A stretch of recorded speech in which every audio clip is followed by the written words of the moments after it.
The first Christmas Harry Potter could remember wasn't really a Christmas at all. Not in the way other children might have described it. It was more like watching a play through frosted glass, all the warmth and color happening on the other side of a barrier he couldn't cross. He must have been 4, perhaps 5. The cupboard under the stairs held a particular kind of cold in December, the sort that crept through the thin blanket Aunt Petunia had given him and settled into his bones. He would wake in darkness, hearing the house come alive above him, Uncle Vernon's heavy footsteps, Dudley's excited squealing, the rustle of wrapping paper that seemed to go on forever. The smell would reach him eventually.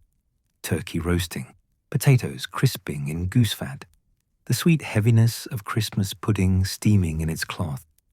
Harry's stomach would clench, not just from hunger, but from something else he had no words for, a hollowness that food wouldn't fill. Some years, Aunt Petunia would let him out to watch, though "let" suggested a kindness that wasn't quite accurate. She needed him out of the way while she worked in the kitchen, and the sitting room was where he could be seen and therefore controlled. He would sit very still in the corner by the radiator, not close enough to feel its warmth, but close enough that Aunt Petunia could shoot him warning looks if he moved. Dudley would be a mountain of presents, literally buried in them. The year Harry turned 6, he counted them while Dudley tore through the paper. 37. 37 gifts for one boy who already had everything: remote control cars and video game systems, and bikes and action figures and sweets and clothes, and more, always more. Harry got a pair of Uncle Vernon's old socks that year. They were grey and had holes in the toes. "You should be grateful," Aunt Petunia said, her voice sharp as the knife she was using to slice bread for stuffing. Plenty of children have nothing at all. Harry wanted to say that he was one of those children, but he'd learned by then that talking back only made things worse. Instead, he folded the socks carefully and said, "Thank you," because that was what you were supposed to do. The words tasted like dust in his mouth. The house at number 4, Privet Drive, always looked perfect at Christmas. Aunt Petunia saw to that with the same fierce determination she brought to everything. White lights along the guttering, a wreath on the door with a bow so precisely tied it might have been measured with a ruler, a tree in the window that was exactly the right height and width, and decorated in coordinated silver and blue. Inside, Christmas cards lined the mantelpiece, proof that the Dursleys were normal, respectable people with normal, respectable friends. Aunt Petunia would dust them daily, adjusting them so they stood at perfect angles. Harry wasn't allowed to touch them. He wasn't allowed to touch most things. The television played Christmas specials that made Dudley shriek with laughter. Characters in jumpers gathered around tables laden with food, families that smiled at each other without the smiles looking painful. Harry watched them the way he watched everything, carefully, trying to understand the rules of a world he existed beside, but not within. Uncle Vernon would pour himself drinks that made his face redder and his voice louder. He'd talk about his drilling firm, about the excellent year they'd had, about the bonus that paid for Dudley's new computer. He never mentioned Harry, even when Harry was right there in the room. It was a particular kind of invisibility, being looked through rather than at. The year Harry turned 7, Dudley got a new bike, a racing bike with 12 gears and everything. Harry got a coat hanger and some tissue paper. For wrapping your things, Aunt Petunia said, not meeting his eyes. Harry had stared at the coat hanger, turning it over in his hands. It was wire, bent into shape, completely ordinary. He tried to feel grateful. It was something, after all, which was more than nothing, but the effort of it exhausted him. Around him, Dudley was already pedaling his bike in circles around the sitting room, knocking into furniture while Uncle Vernon laughed indulgently. That afternoon, while the Dursleys ate their Christmas dinner in the dining room, Harry sat in the kitchen with a sandwich made from the dried edges of the bread loaf. He could hear them through the wall, the clink of cutlery on plates, Dudley demanding more roast potatoes, Uncle Vernon's satisfied belch. The kitchen window looked out onto the back garden. Snow had fallen in the night, covering everything in white that looked pure until you got close enough to see the dirt underneath. Harry pressed his hand against the glass, watching his breath fog the cold surface. For a moment, he let himself imagine something different. A table with room for him. A jumper that someone had chosen because they thought he'd like it. A voice saying his name, like it mattered. Then Aunt Petunia called him to do the washing up, and the moment passed. There was a neighbour, Mrs. Figg, who sometimes watched Harry when the Dursleys went out. Her house smelled of cabbage and cats, and every surface was covered with photographs of the cats she'd owned over the years. She wasn't warm exactly, but she wasn't cruel either, which was its own kind of mercy. The Christmas Harry was 8, Mrs. Figg had him over while the Dursleys went to a party. She gave him a piece of fruitcake that was probably a year old, dense and dry, and spotted with bits of candied fruit that tasted like perfume. Harry ate every crumb. "You're a thin thing," Mrs. Figg said, watching him with her watery eyes. "Don't they feed you?" Harry didn't know how to answer that. They fed him, leftovers usually, and never quite enough. But it was food. It seemed ungrateful to complain. "I'm fine," he said, which was what he always said. Mrs. Figg made a noise in her throat that might have been disbelief or disapproval, but she didn't push. She turned on the television instead. Some old film with singing and snow that looked fake even to Harry's inexperienced eyes. He sat on her lumpy sofa, surrounded by cats, and felt something unknot in his chest.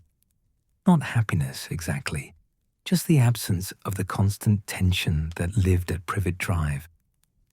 When the Dursleys collected him that evening, Uncle Vernon's breath reeked of wine, and Aunt Petunia's smile was brittle. They didn't ask if he'd been good. They never did. Harry's behavior was simply expected, as automatic as breathing. In the car on the way home, Dudley complained that the party had been boring. There weren't any other kids, he whined, just old people talking about boring things. You got to stay up late, Aunt Petunia soothed. And you had chocolate cake. I wanted presents. You had presents this morning, 36 of them. 37, Dudley corrected. But that was this morning. I want presents now. Harry sat in the back seat, his coat hanger clutched in one hand, and said nothing. The streetlights passed overhead, turning the car's interior yellow, then dark, yellow, then dark. He counted them, a silent rhythm that helped him feel less untethered. By the time Harry was 9, he'd learned not to expect anything at Christmas. The absence of expectation was protective, a kind of armor. If you didn't hope for warmth, you couldn't be disappointed by the cold. That year, Dudley got 38 presents. Harry got a single quality street sweet that had fallen behind the sofa and melted slightly. Aunt Petunia had found it while hoovering and tossed it at him with a look that said he should consider himself lucky. He saved it for 3 days before eating it, carrying it in his pocket like a talisman. When he finally unwrapped the colored foil and put the chocolate in his mouth, it tasted waxy and old. But it was sweet, and sweetness was rare enough to savor. The smell of Christmas at Privet Drive became a complicated thing in Harry's memory. Pine needles from the tree that was always slightly too large for the sitting room. The chemical sharpness of Aunt Petunia's cleaning products deployed with extra vigor for the holidays. Uncle Vernon's aftershave, splashed on generously before the neighbors came round for drinks. Roasting meat that Harry would taste only as congealed fat scraped from the pan the next day. And underneath it all, the particular scent of the cupboard, dust and darkness, and the faint mildew smell of the coats that hung above his head. That was the smell of his Christmases, really.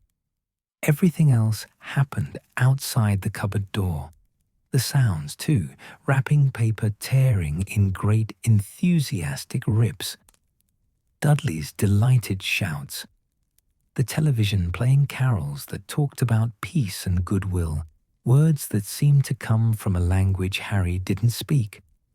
The silence after, when the Dursleys napped off their massive meal and Harry sat in the cupboard, trying not to move in case he disturbed them. Sometimes, late at night on Christmas Eve, Harry would lie awake and try to remember his parents. He had no memories of them, not real ones, but he'd invented some anyway, pieced together from scraps of imagination and need. A mother's voice, soft and warm, a father's laugh, the weight of arms around him, holding him safe. These phantom memories were all he had, and he knew they weren't real, but he clutched them anyway. On Christmas nights, with the cold seeping through his blanket and the sounds of the Dursley household settling into sleep above him, Harry would close his eyes and pretend he was somewhere else. Pretend someone was thinking of him. Pretend that next year, somehow, things would be different. They never were. The year Harry turned 10, 2 things happened. First, Dudley got 40 presents. Aunt Petunia had counted them that morning and announced the number with something close to pride, as if the quantity of gifts reflected well on her maternal capabilities. Second, Harry got nothing at all. Not socks with holes, not a coat hanger, not even a melted sweet from behind the sofa. Simply nothing, as if he were as invisible on Christmas morning as Uncle Vernon tried to make him every other day of the year. He'd sat in his corner by the radiator, watching Dudley tear through the mountain of presents, and felt something shift inside him. Not anger. He was too tired for anger. Not even sadness, which had become so constant it was just part of the background of his life. It was something else. A kind of resignation, maybe, or acceptance. This was his life. This was all it would ever be. Harry didn't know, sitting there in the corner of the Dursleys' perfect sitting room, that he was wrong. He didn't know that in a few months, a letter would arrive that would change everything. He didn't know about Hogwarts or magic or the truth of who he was. He didn't know that there was a reason for the strange things that sometimes happened around him when he was upset or afraid. All he knew was the cold of the cupboard, the smell of dinners he wasn't invited to share, the sound of Dudley's laughter at gifts Harry would never receive. He knew the weight of being unwanted, the shape of loneliness so familiar it felt like his own skin. He knew, without quite having the words for it, that something was missing, that somewhere, somehow, there should be more than this. a warmth he'd never felt, a belonging he couldn't name, a home that wasn't a cupboard under the stairs. The snow outside the window fell softly, covering Privet Drive in white. Inside, the tree lights blinked their coordinated pattern, on and off, on and off. Dudley shouted about wanting to try his new video game immediately. Aunt Petunia disappeared into the kitchen to baste the turkey. Uncle Vernon poured another drink, and Harry sat very still in his corner, a boy who had learned to make himself small and waited for Christmas to be over. He'd wait 10 years, 10 Christmases of cold and hunger and watching from the outside, 10 years of learning to expect nothing, to want nothing, to be nothing in the eyes of the only family he knew.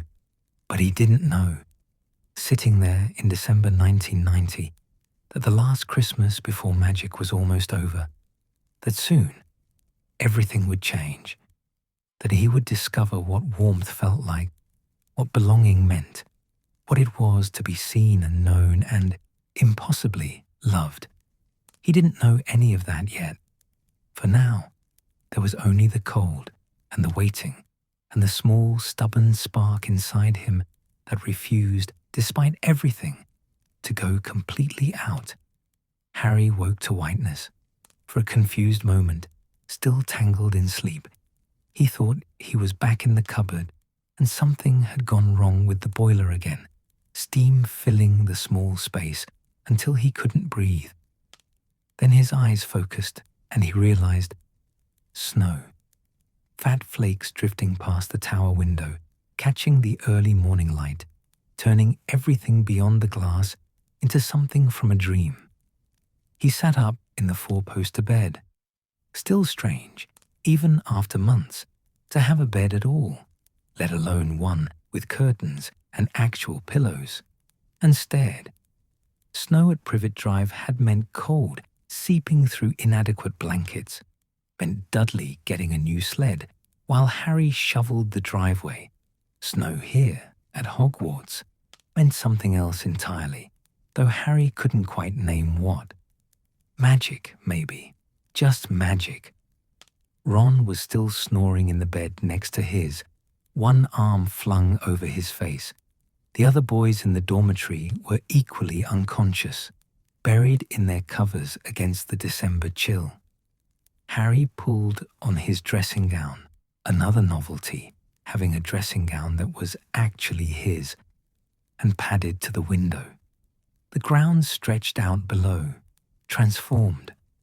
The lake was a sheet of dark glass, not yet frozen. The forbidden forest at its edge looked like something from a fairy story, branches heavy with snow, shadows deep between the trees. Even the whomping willow looked almost peaceful, its bare branches dusted white, though Harry suspected it would still take your head off if you got too close. It was Christmas morning, and he was staying at Hogwarts. The thought still felt impossible. When Professor McGonagall had asked who would remain at school for the holidays, Harry had raised his hand so quickly he'd nearly knocked over his ink bottle. The idea of returning to Privet Drive, of spending Christmas in the cupboard after knowing what it was like to sleep in a proper bed, to eat until he was full, to exist somewhere he wasn't actively unwanted. He couldn't do it. Wouldn't. Ron had stayed too, along with his brothers. Mum and Dad are visiting Charlie in Romania, he'd explained. Dragon Reserve and all that. Bill's meeting them there. They said we could come, but honestly, dragons and snow and probably sleeping in tents. I'd rather have Hogwarts Christmas any day. Harry had nodded like he understood, like he had any basis for comparison, like he'd ever had the option of choosing between holidays before. The castle felt different with most of the students gone. Quieter, but not empty quiet like Privet Drive's hostile silences.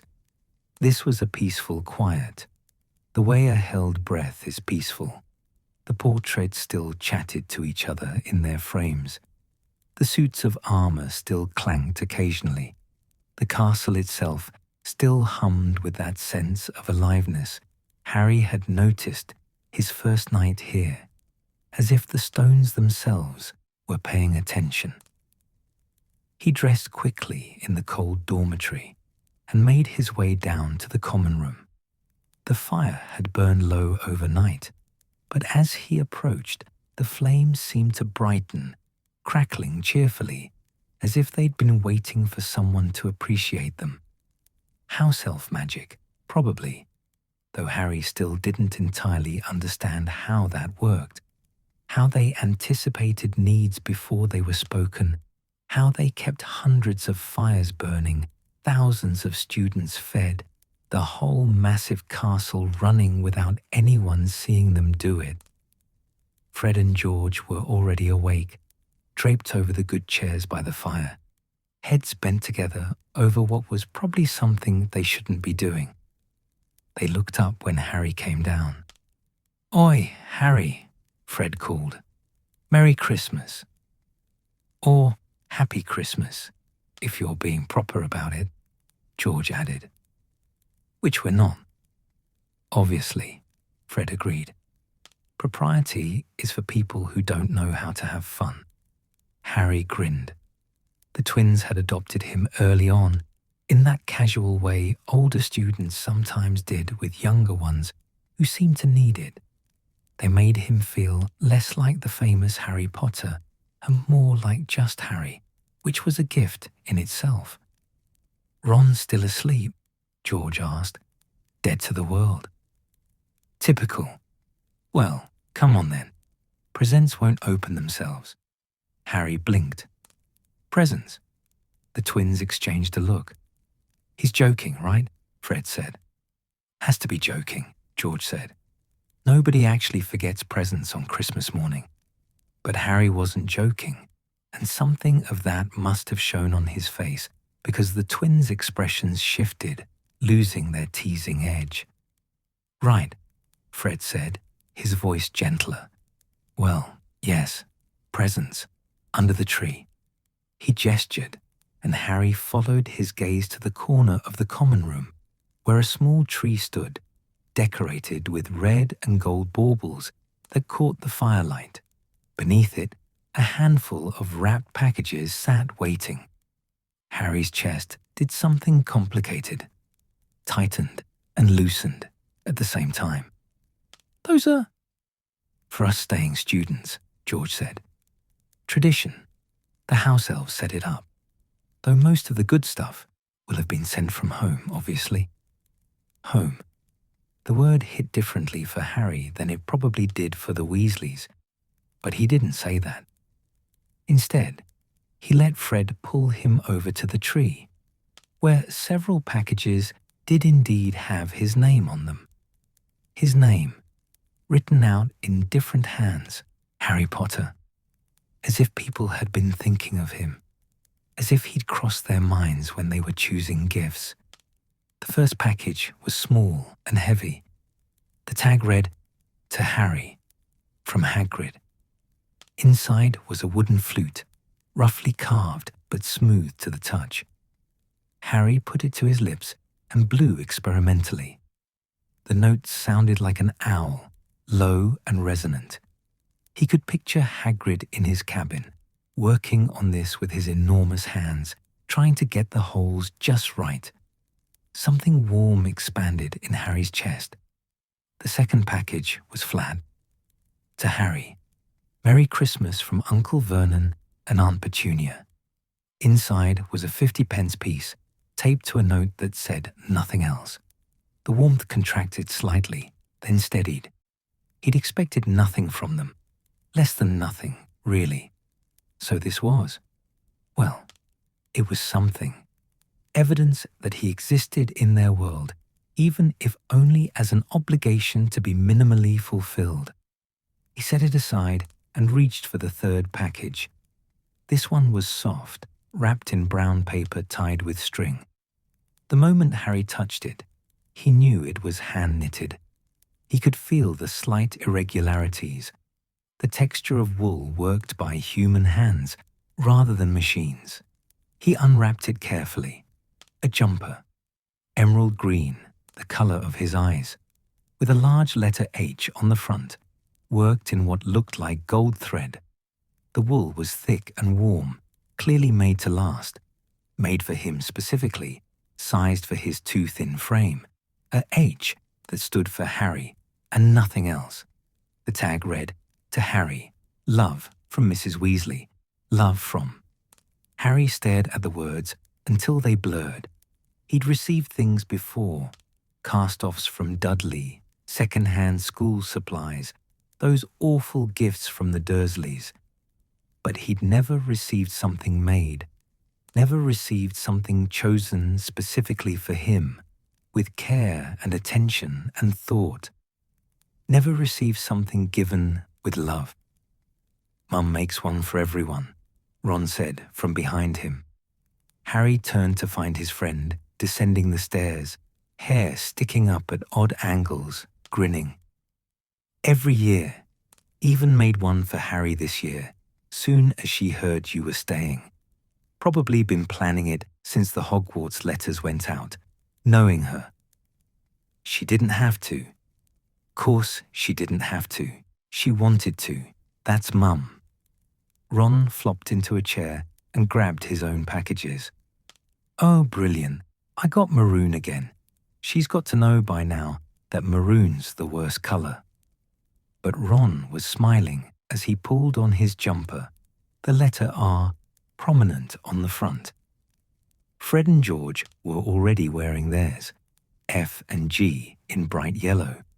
Even Percy, who'd appeared from the boys' dormitory looking disapproving of the noise level, had his on, though he immediately started fussing about proper Christmas morning behavior. Harry pulled the jumper over his head. It smelled like wool and something else. Cooking, maybe, or just the general warmth of a kitchen where someone made things. It fit perfectly. Not too tight across the shoulders like Dudley's hand-me-downs always were. Not too loose like clothes bought, without knowing the person who'd wear them. Just right. Made for him. "There's one more," George said, pointing. The last package was thin and oddly light, wrapped in what looked like silver tissue paper that seemed to ripple even when the air was still. No tag, no note, just Harry's name written in thin, spidery handwriting he didn't recognize. He unwrapped it slowly. The material inside slid through his fingers like water, like smoke, like nothing at all. It pooled in his lap, shimmering silver in the firelight, and Harry realized with a jolt what he was holding. "Is that?" Ron breathed. "An invisibility cloak," Percy said, suddenly much closer, his voice sharp with shock. "That's an invisibility cloak. A real one. Do you know how rare those are?" Harry didn't. He lifted the fabric, watching it catch the light, and a piece of parchment fluttered out. He caught it before it hit the floor. "Your father left this in my possession before he died. It is time it was returned to you. Use it well. A very Merry Christmas to you." No signature. Just those words in that same spidery handwriting. His father's. This had belonged to his father. Harry's hands trembled slightly as he spread the cloak across his knees. James Potter had worn this, had hidden under it, probably for all sorts of reasons, had thought it important enough to leave with someone for safekeeping. And now someone who'd known his father, who'd cared enough to track Harry down, had given it back. "Well, go on then," Fred said. "Try it." Harry stood, hesitated, then swung the cloak around his shoulders. "Blimey," Ron said. "You've vanished. Completely. I can see your footprints in the rug, but that's it." Harry looked down. His body had disappeared. He could feel himself, feel the weight of the jumper and his own arms and legs, but visually he simply wasn't there.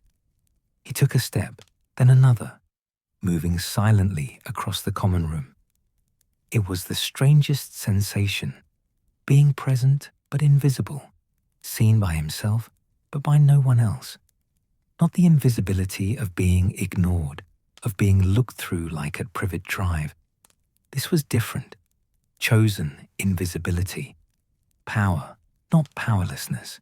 He pulled the cloak off, reappearing with what Fred and George assured him was a very dramatic flourish. "You've got to let us borrow that," Fred said immediately. "For entirely legitimate purposes," George added. "Absolutely nothing to do with avoiding Filch, or getting into the kitchens after hours, or—" "Absolutely not," Percy said firmly. "Harry, that cloak should be registered with the school. Professor McGonagall should know about it. There are rules about magical objects of that caliber." "Percy, it's Christmas," Ron interrupted. "Leave off with the rules for 5 minutes." Percy looked like he wanted to argue, but Fred threw a cushion at him, and the moment dissolved into the kind of minor chaos that Harry was learning was normal for the Weasleys. He folded the cloak carefully, running his fingers over the fabric. His father's, a piece of his parents' given back to him. The morning continued in a blur of warmth. They played wizard's chess, Ron beating everyone soundly while his pieces shouted encouragement to each other. They ate breakfast in the Great Hall, which had been transformed overnight. 12 Christmas trees lined the walls, each decorated with something different. One had real icicles that didn't melt. Another had tiny enchanted birds that sang carols. A third seemed to be decorated entirely with golden baubles that reflected not what was really there, but what you wanted to see. Harry caught a glimpse of himself flanked by people he didn't recognize, smiling, and looked away quickly. The enchanted ceiling showed a perfect winter sky, snow falling gently through the air above them, but disappearing before it reached the tables. The house tables had been replaced with a single long one where the remaining students and teachers sat together. Professor McGonagall wore a witch's hat with a stuffed vulture on top. Professor Flitwick kept making the crackers explode with louder and louder bangs, giggling at each one. Even Snape was there, looking sour, but not actively hostile, which for Snape probably counted as festive spirit. The food was extraordinary. Turkey and roast potatoes and Christmas pudding and mince pies and more, all appearing on golden plates that never seemed to empty. Harry ate until his stomach ached in the best possible way, until he couldn't manage another bite, until the very concept of hunger seemed impossible. Hagrid joined them halfway through, bringing a smell of pine trees and snow with him. He'd clearly already been celebrating. His face was flushed, and he kept trying to teach them a song about a wizard who'd accidentally turned himself into a Christmas pudding. Professor McGonagall looked pained, but didn't stop him. In the afternoon, they had a snowball fight on the grounds. The Weasley brothers against Harry, Hagrid, and surprisingly, Professor Flitwick, who turned out to be ruthless with snow-based combat charms. Harry's face went numb with cold. His hands ached inside his mittens, and he couldn't remember the last time he'd laughed this hard, if ever. As the winter sun began to set, early the way it did in December, Harry found himself standing at one of the corridor windows, looking out over the grounds. The snow had stopped falling, but everything was still white, pristine, untouched, except for the evidence of their battle. His reflection stared back at him from the glass, a boy in a green jumper with an H on the front, hair messy from the wind, cheeks pink from the cold. He looked happy. The thought was almost startling. When had he ever looked happy? When had he ever felt this warm, this full, this settled into his own skin? "All right there, Harry?" Ron asked, appearing beside him with 2 mugs of hot chocolate that smelled of cinnamon and something else Harry couldn't identify. Magic, probably. Everything here tasted faintly of magic. "Yeah," Harry said, taking the offered mug. "Just thinking. Heavy thoughts for Christmas?" "Not heavy, just different." Ron nodded like he understood, though Harry doubted he could. How could someone who'd grown up with Christmases at the Burrow, with a mother who knitted jumpers and a father who loved Muggle artifacts and brothers who made you laugh until you cried, understand what it meant to have this for the first time? But Ron didn't push, and that was gift enough. They stood in comfortable silence, watching the grounds darken, drinking their chocolate while portraits muttered sleepily in their frames, and somewhere distant, Peeves sang an off-key carol that made the suits of armor clank in protest. That night, lying in his 4-poster bed, with the curtains pulled partway closed, Harry held his father's cloak in the darkness. Outside, he could hear Ron's snoring, the whisper of wind against the tower windows, the castle settling into its nighttime rhythms. The cloak was cool and impossibly soft against his fingers. His father had held this. His mother had probably known about it, maybe even hidden under it with him. They'd been real people, not just the vague shapes from the photographs Hagrid had given him. They'd had adventures and secrets and reasons to want to be invisible sometimes. And they'd left him something. Not just the cloak, but the knowledge that he'd been loved, that someone had thought his safety important enough to plan for, to make arrangements, to ensure that even after death, pieces of them would find their way back to him. Harry pressed the cloak against his chest, feeling the weight of the jumper Mrs. Weasley had made, still warm from the day's wear.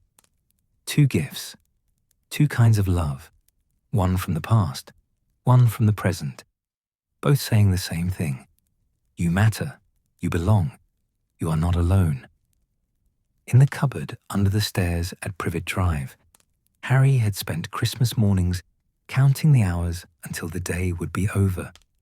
Here, in the Gryffindor Tower at Hogwarts School of Witchcraft and Wizardry, he found himself wishing it could last forever. His first real Christmas. His first taste of what the holiday could mean when you weren't watching it from the outside. His first understanding that family didn't have to be the people you were born to. It could be the ones who made you jumpers and taught you chess and made you laugh until your sides ached and gave you back pieces of your history because they knew it mattered. Harry closed his eyes, the cloak still clutched in his hands, and let himself feel it, all of it. The warmth and the belonging and the impossible, fragile hope that this was real, that it would last, that he'd finally found what he'd been missing all those cold mornings at Privet Drive. Home. He'd found home, and it felt like magic. The snow fell differently in Harry's second and third years at Hogwarts. Still beautiful, still transforming the castle grounds into something from a storybook. But now Harry knew enough about the wizarding world to understand that beauty and danger could exist in the same space, often at the same time. December 1992 arrived with frost on the windows and fear in the corridors. The petrifications had started in October. Mrs. Norris first, then Colin Creevey, then others. Each attack left the castle a little more tense, a little more frightened. Students travelled in groups now, nobody lingering alone in empty corridors. The laughter in the great hall sounded forced. Even the ghosts seemed subdued, drifting through walls with unusual quietness. Harry had learned what the Chamber of Secrets was, had heard the whispers, both literal and figurative, had seen the way students looked at him now, speculation and suspicion in their eyes. Slytherin's heir, the Parseltongue, the boy who could speak to serpents. He'd wanted to explain that he didn't ask for this ability, that he'd never even known what Parseltongue was until a few months ago, that speaking to snakes didn't make him evil any more than speaking English did. But explanations felt useless against the weight of centuries-old prejudice and present terror. Still, when Professor McGonagall made her rounds asking who would stay for Christmas, Harry raised his hand. The Dursleys hadn't invited him back, had made it clear through Aunt Petunia's grudging letter that they'd prefer he stayed at school. And even if they had, Hogwarts was still safer. Even frightened, even under suspicion, Hogwarts was home in a way Privet Drive would never be. Ron and Hermione stayed too. Not just because of their polyjuice potion plan, though that certainly factored in, but because Harry staying alone seemed unthinkable to them. He'd never had friends who chose to stay with him before. The loyalty of it still caught him off guard sometimes, made his throat tight with emotions he didn't know how to name. The castle was quieter than last year, fewer students remaining. The Great Hall's decorations seemed determined to compensate.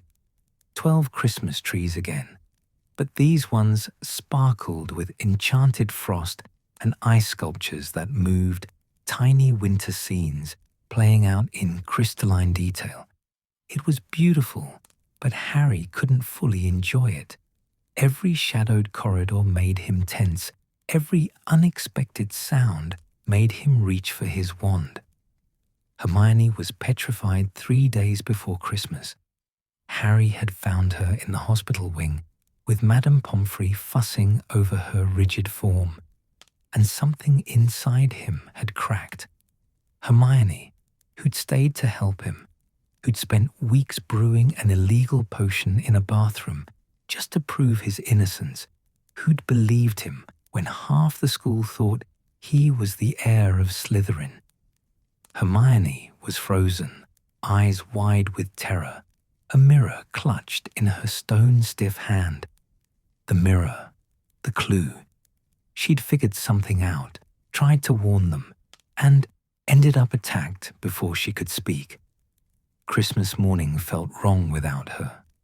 Ron and Harry sat in the common room, presents unopened for longer than they should have been, both thinking about their friend lying petrified in the hospital wing. The house elves had still put up a tree. Mrs. Weasley had still sent jumpers.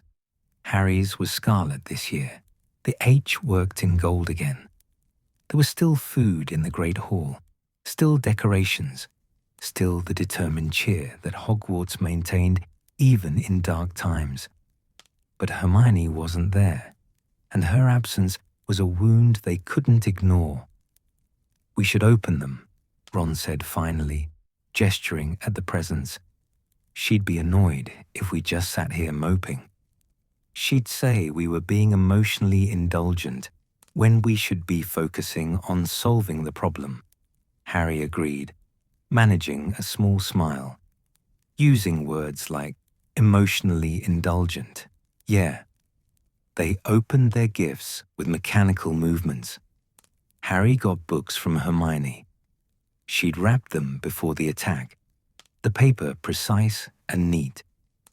Ron got a new chess set from his parents, the pieces already arguing with each other in tiny voices. Hagrid had sent rock cakes that were probably illegal weapons. The twins sent joke sweets that George's note warned were mostly safe.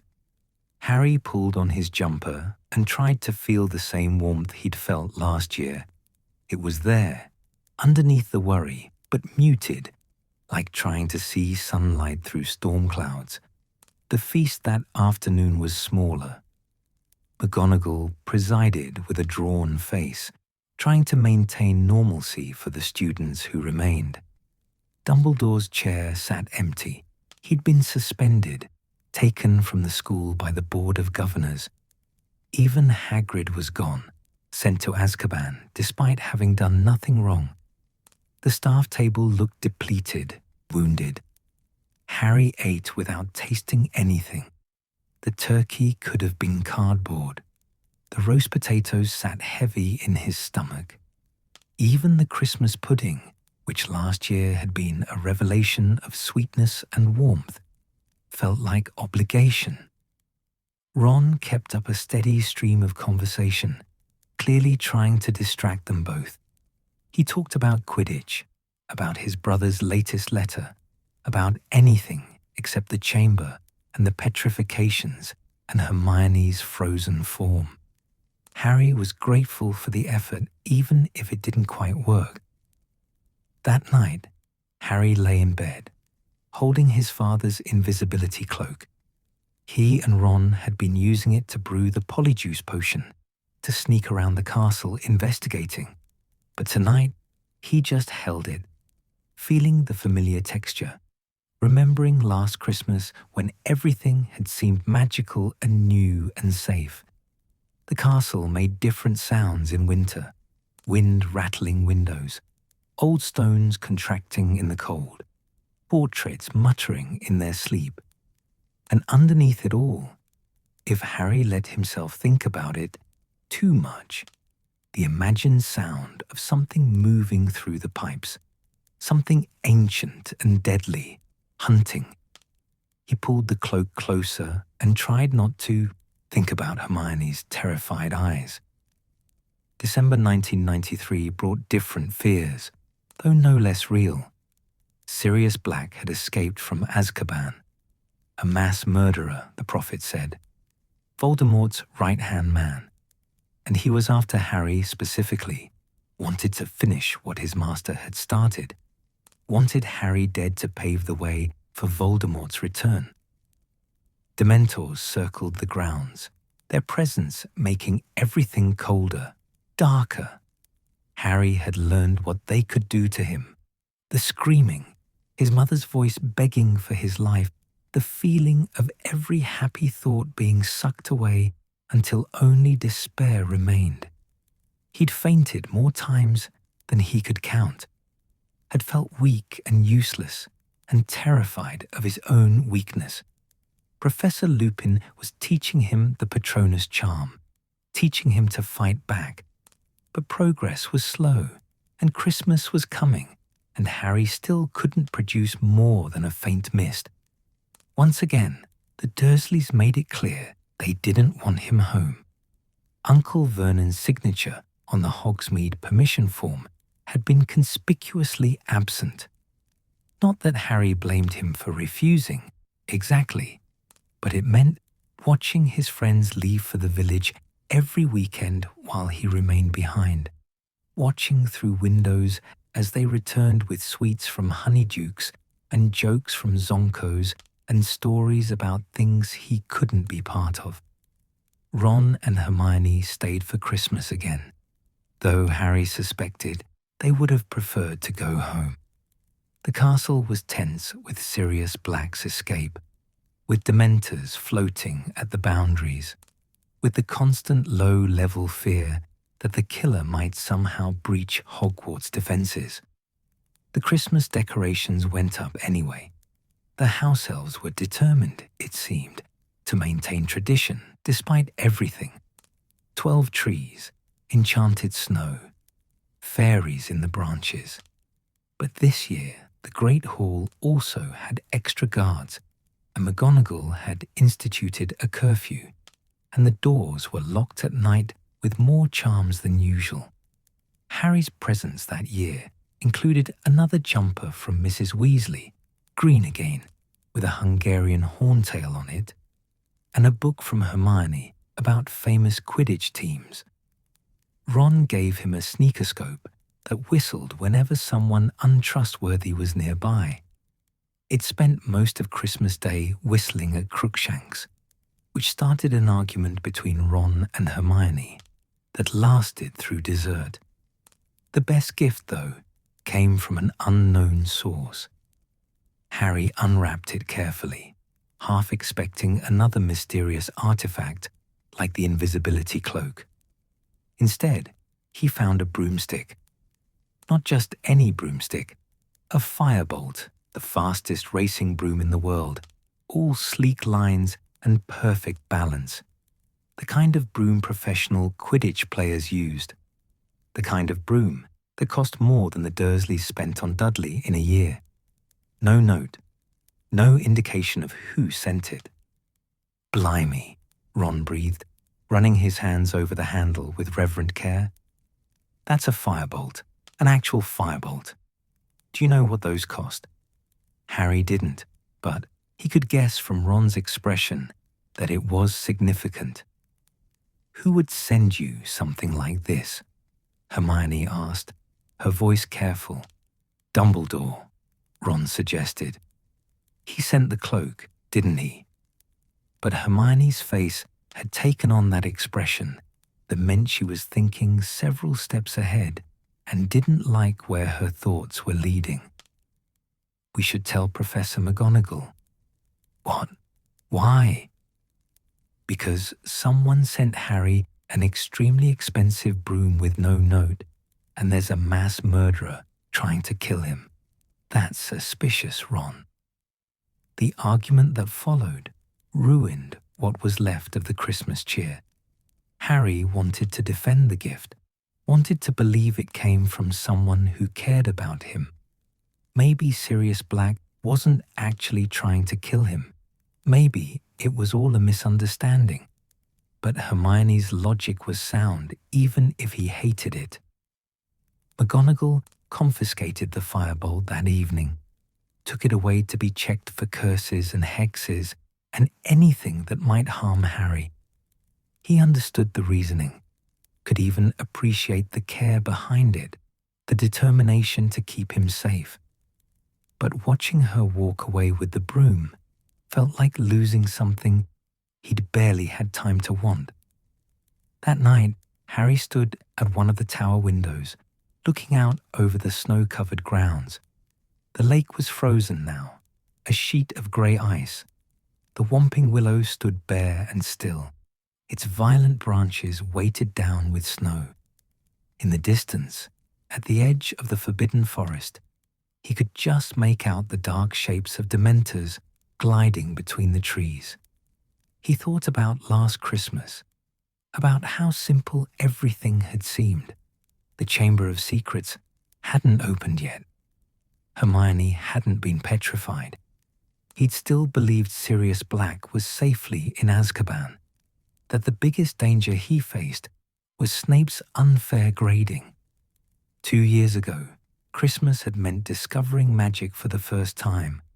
Last year, it had meant fear but still hope, still the fundamental belief that things would work out. This year, it meant understanding that danger was constant, that people who seemed to care about you might be trying to kill you, that even gifts could be weapons. "You all right, mate?"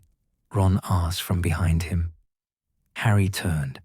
Ron was wearing his jumper, burgundy this year, the R slightly crooked, and holding 2 mugs of hot chocolate.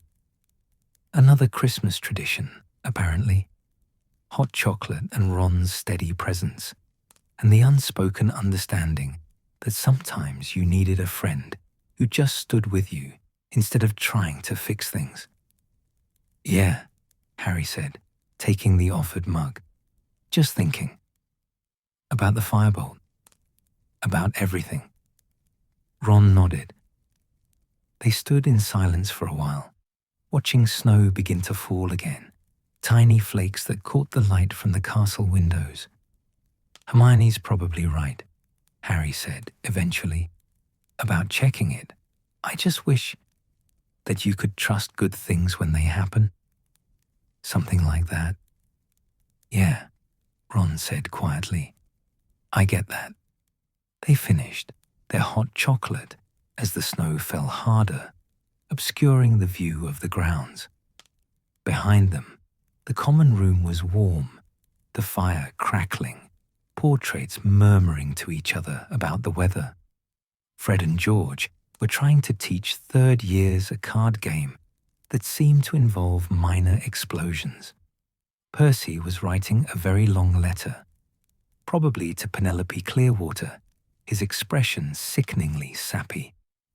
Normal things, safe things, the kinds of small moments that made Hogwarts feel like home even when everything else was uncertain.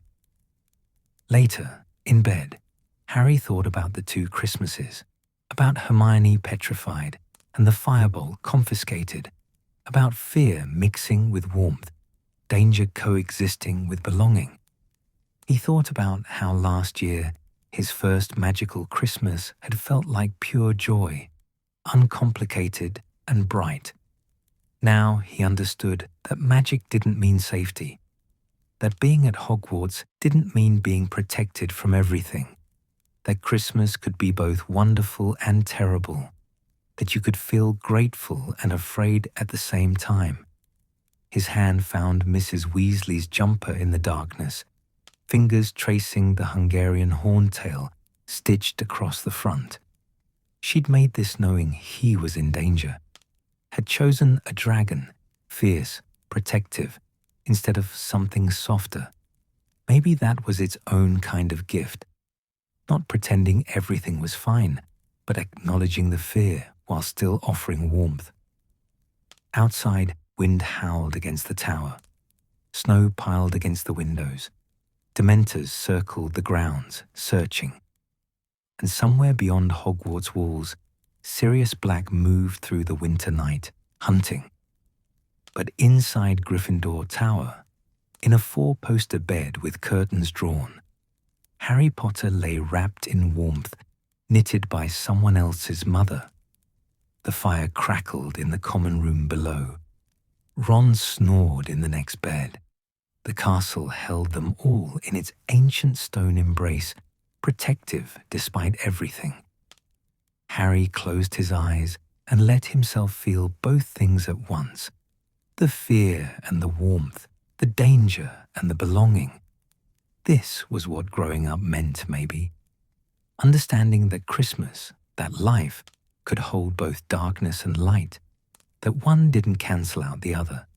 The snow fell, the castle kept watch, and Harry, learning what it meant to be both afraid and home, finally slept. December arrived at Hogwarts with a peculiar tension in the air. Not the fear of previous years, but something else. Anticipation mixed with anxiety, excitement threaded through with the strange weight of expectations Harry hadn't asked for and didn't want. The Triwizard Tournament had transformed everything. The castle held students from Beauxbaton and Durmstrang now, their presence making familiar spaces feel foreign. The Great Hall had been reorganized, house tables pushed aside to make room for visitors. Even the weather seemed affected, snow falling in great romantic sweeps, as if the castle itself wanted to impress their guests. Harry was a Triwizard champion, at 14, against students who were 17, legally adults in the wizarding world, with years more magical education than him. The Goblet of Fire had chosen him, or someone had entered his name, forcing the choice, and now he was bound by magical contract to compete in tasks designed to test the limits of adult wizards. The first task had been dragons, Hungarian horntails, and Swedish short snouts, and Chinese fireballs. Harry had faced a horntail, summoned his firebolt, finally returned after months of McGonagall's testing, and somehow survived. But survival felt less like victory and more like barely avoiding death, and the second task loomed in February like a threat he couldn't escape. Worse than the danger, though, was the social minefield the tournament had created. Ron wasn't speaking to him. Hadn't been since Harry's name emerged from the goblet. The betrayal in Ron's eyes when he'd accused Harry of entering without telling him. Harry still saw it when he closed his eyes at night. His best friend thought he was a liar and an attention seeker, and nothing Harry said made any difference. Hermione was caught in the middle, trying to maintain friendships with both of them while clearly believing Harry's innocence. It made everything awkward, fractured. The easy warmth of previous Christmases felt impossible when a third of their trio wasn't speaking to another third. And then there was the Yule Ball. Professor McGonagall had announced it with her usual brisk efficiency. A traditional part of the Triwizard Tournament, champions were required to open the dancing. Formal dress robes were mandatory. Harry's stomach had sunk with each word, dancing, in front of the entire school. With a partner, he had to ask, somehow, despite having no idea how to talk to girls without feeling like an idiot. The castle had transformed for Christmas with extra determination this year. 12 Christmas trees, as always. But these were draped with real ice that didn't melt, decorated with live fairies whose glow reflected off every surface.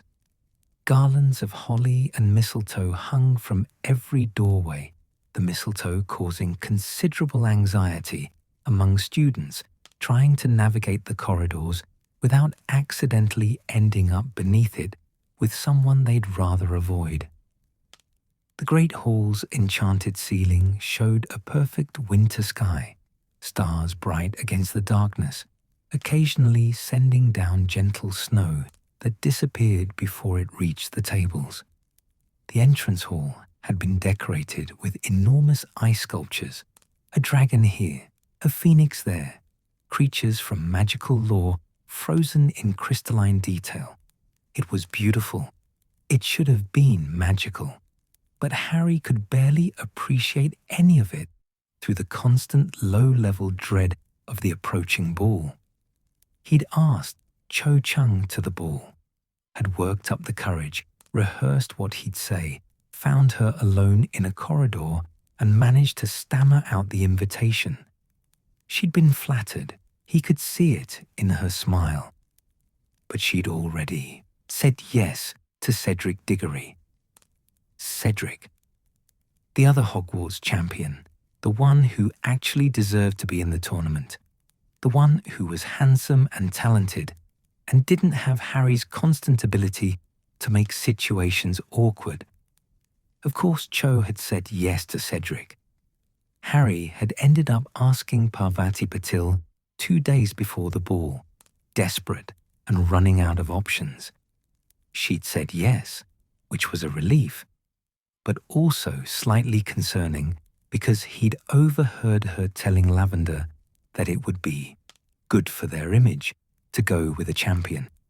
Harry wasn't sure he wanted to be someone's image boost, but he also wasn't in a position to be picky. Ron, in a parallel disaster, had asked Fleur Delacour, the Beauxbaton champion who looked like she'd walked out of a fairy tale, and been rejected so thoroughly that Fred and George were still making jokes about it. He'd ended up going with Padma Patil, Parvati's sister, in what seemed to be a mutual settlement of last resort desperation. The morning of Christmas, also the day of the Yule Ball, dawned cold and bright. Harry woke early, staring at the dress robes Mrs. Weasley had sent him. They weren't new, obviously. Nothing the Weasleys sent was ever new. But they'd been carefully tailored to fit him, the fabric clean and pressed, the color a deep burgundy that didn't look entirely terrible. He thought of Ron's robes, ancient lace-trimmed things that had belonged to his great-uncle or something, the kind that screamed poverty in a way Ron's usual clothes somehow didn't. Harry had offered to buy him new ones with his Triwizard winnings, but Ron wasn't speaking to him, and the offer had died unspoken. The castle was different today. The visiting students lent it an energy that was both exciting and unsettling. Beauxbaton girls travelled in packs, their silvery hair and elegant robes making them look like a different species from Hogwarts students. Durmstrang boys clustered together, watching everything with calculating eyes. Victor Crumb at their centre, looking perpetually annoyed by the attention. Harry tried to enjoy Christmas morning, presents from Hermione, a book on advanced defensive magic, from Hagrid, a tin of treacle fudge that nearly broke his teeth, from Sirius, a letter and a box of sweets from Honeydukes that made Harry's chest tight because his godfather was risking detection to send him gifts. Mrs. Weasley's jumper arrived as always, blue this year with a golden snitch embroidered on the front. Harry pulled it on and felt the familiar warmth, but it was complicated by Ron's continued silence. She'd sent Ron one too, maroon, predictably, but whether Ron had opened it or thrown it in his trunk unopened, Harry didn't know. The day passed in a strange blur of anticipation and dread. The Great Hall served a regular Christmas lunch, turkey and roast potatoes and all the traditional things. But it felt like a prelude. The real event was tonight. The ball. The dancing Harry didn't know how to do with a partner he barely knew in front of everyone who mattered. By evening, Harry's stomach was a knot of anxiety. He dressed in his room, fumbling with the unfamiliar fastenings on the dress robes, trying to make his hair lie flat, a useless endeavor, as always, and wondering if it was too late to fake a serious illness.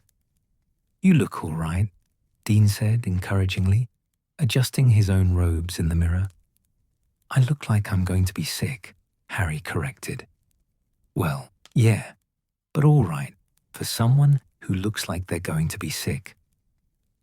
Not exactly comforting, but probably accurate. The Great Hall had been transformed beyond recognition. The house tables were gone, replaced by smaller round tables clustered around a cleared space that was obviously meant for dancing. The walls were covered in shimmering silver frost. Ice sculptures lined the perimeter, catching the light from thousands of floating candles. A stage had appeared at one end, instruments waiting for the band that would play later. Everything sparkled, everything glowed. It looked like something from a fairy tale, and Harry had never felt less like a fairy tale hero in his life. Parvati looked pretty in her pink robes, her dark hair elaborately styled. She smiled when she saw Harry, though the smile was more polite than enthusiastic. Harry offered his arm the way he'd seen other boys doing, feeling ridiculous, and they joined the other champions gathering near the entrance. Fleur Delacour looked ethereal in silvery robes, her partner Roger Davies staring at her like he'd forgotten how to blink. Victor Crumb wore robes of deep red, and beside him, Harry's stomach dropped, was Hermione. Hermione, who looked completely different. Her bushy hair had been tamed into an elegant knot. Her robes were blue and floated around her like water. She'd done something to her teeth. They were smaller, less prominent. She looked beautiful, and the surprise of it made Harry stare until Parvati elbowed him sharply. "That's Hermione," Parvati whispered, sounding shocked. Before Harry could respond, the doors opened and they were walking in, champions first, opening the ball as tradition demanded. The whole school was watching.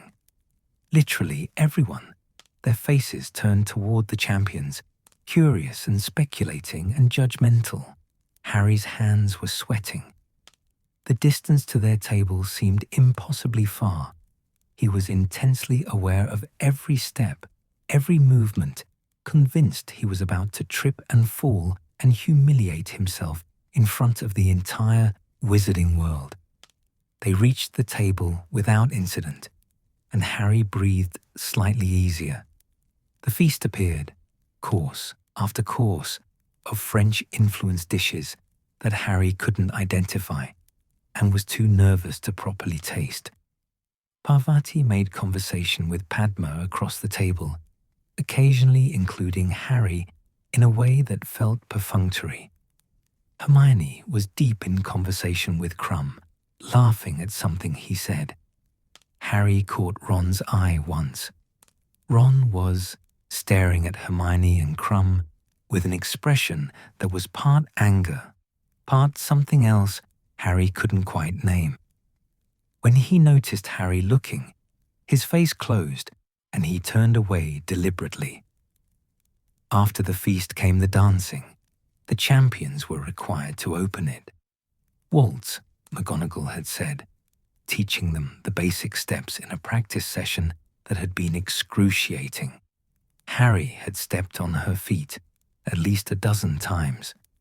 The band struck up. Harry stood, offering his hand to Parvati with all the confidence of a man approaching a dragon.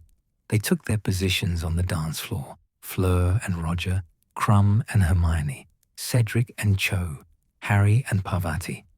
Everyone was watching. The entire great hall focused on them. Harry tried to remember the steps. 1, 2, 3, 1, 2, 3. His hand on Parvati's waist, her hand in his, trying to lead even though he had no idea what he was doing. She was patient at first, following his stumbling movements, but he could feel her disappointment as he stepped on her feet, missed the rhythm, turned the wrong direction. Around them, the other champions danced smoothly. Cedric and Cho looked like they'd been practicing for months, moving together in perfect synchronization. Crumb was surprisingly graceful, despite his hunched shoulders and surly expression. Even Fleur managed to make Roger's obvious nervousness look charming. Harry felt like a fraud, a 14-year-old pretending to be something he wasn't, a champion, a dancer, someone who belonged at an event like this. The song ended. Other couples joined them on the floor, and Harry could finally stop being the center of attention. He led Parvati through 2 more dances, each slightly less terrible than the last, before she spotted some Beauxbaton boys and asked if he minded if she went to talk to them. Harry minded the implication that she'd rather talk to strangers than dance with him, but he was also relieved to stop making a fool of himself. "Sure," he said. "Go ahead." She disappeared into the crowd, and Harry made his way to one of the tables, grabbing a glass of pumpkin juice and trying to look like he was meant to be standing alone. The hall was beautiful around him. The ice sculptures had been charmed to move now, creatures playing out miniature scenes. The ceiling showed aurora borealis, green and blue lights dancing across a star-filled sky. Couples danced past, laughing, happy, belonging to the scene in a way Harry didn't. He spotted Ron arguing with Hermione near the Rose Garden entrance. Their voices were rising, attracting attention. Hermione's face was flushed, anger and hurt mixing in her expression. Ron looked furious, his ears red, his hands clenched into fists. Harry wanted to intervene, to fix whatever was broken between his 2 best friends, but he didn't know how. Every time he tried to talk to Ron, it ended in accusations and slammed doors. And Hermione was caught between them, trying to maintain peace while clearly exhausted by the effort. The tournament had done this. The goblet choosing Harry's name had fractured something fundamental in their friendship, and Harry didn't know how to repair it. He slipped outside into the rose garden. The air was cold, biting after the warmth of the hall. Real snow fell here, not the enchanted stuff inside, landing on Harry's shoulders and melting slowly. The roses had been cultivated magically to bloom even in winter, their fragrance strange against the smell of snow and ice. The maze of hedges provided some privacy, though he could hear other couples scattered throughout. Murmured conversations, occasional laughter. Harry walked until he found an empty section, sitting on a bench that overlooked the dark expanse of the lake. The water was partially frozen, ice creeping from the edges toward the center. The giant squid must be deep in its winter sleep. The Durmstrang ship bobbed at anchor, lights glowing in its portholes. Beyond everything, the Forbidden Forest stood dark and silent, its secrets held close. Harry thought about Cedric and Cho dancing, about Ron's anger, about Hermione looking beautiful and happy with someone who wasn't him or Ron, about how he'd wanted tonight to be magical, in the literal sense, but also the metaphorical one, and instead, it just felt complicated and awkward and lonely.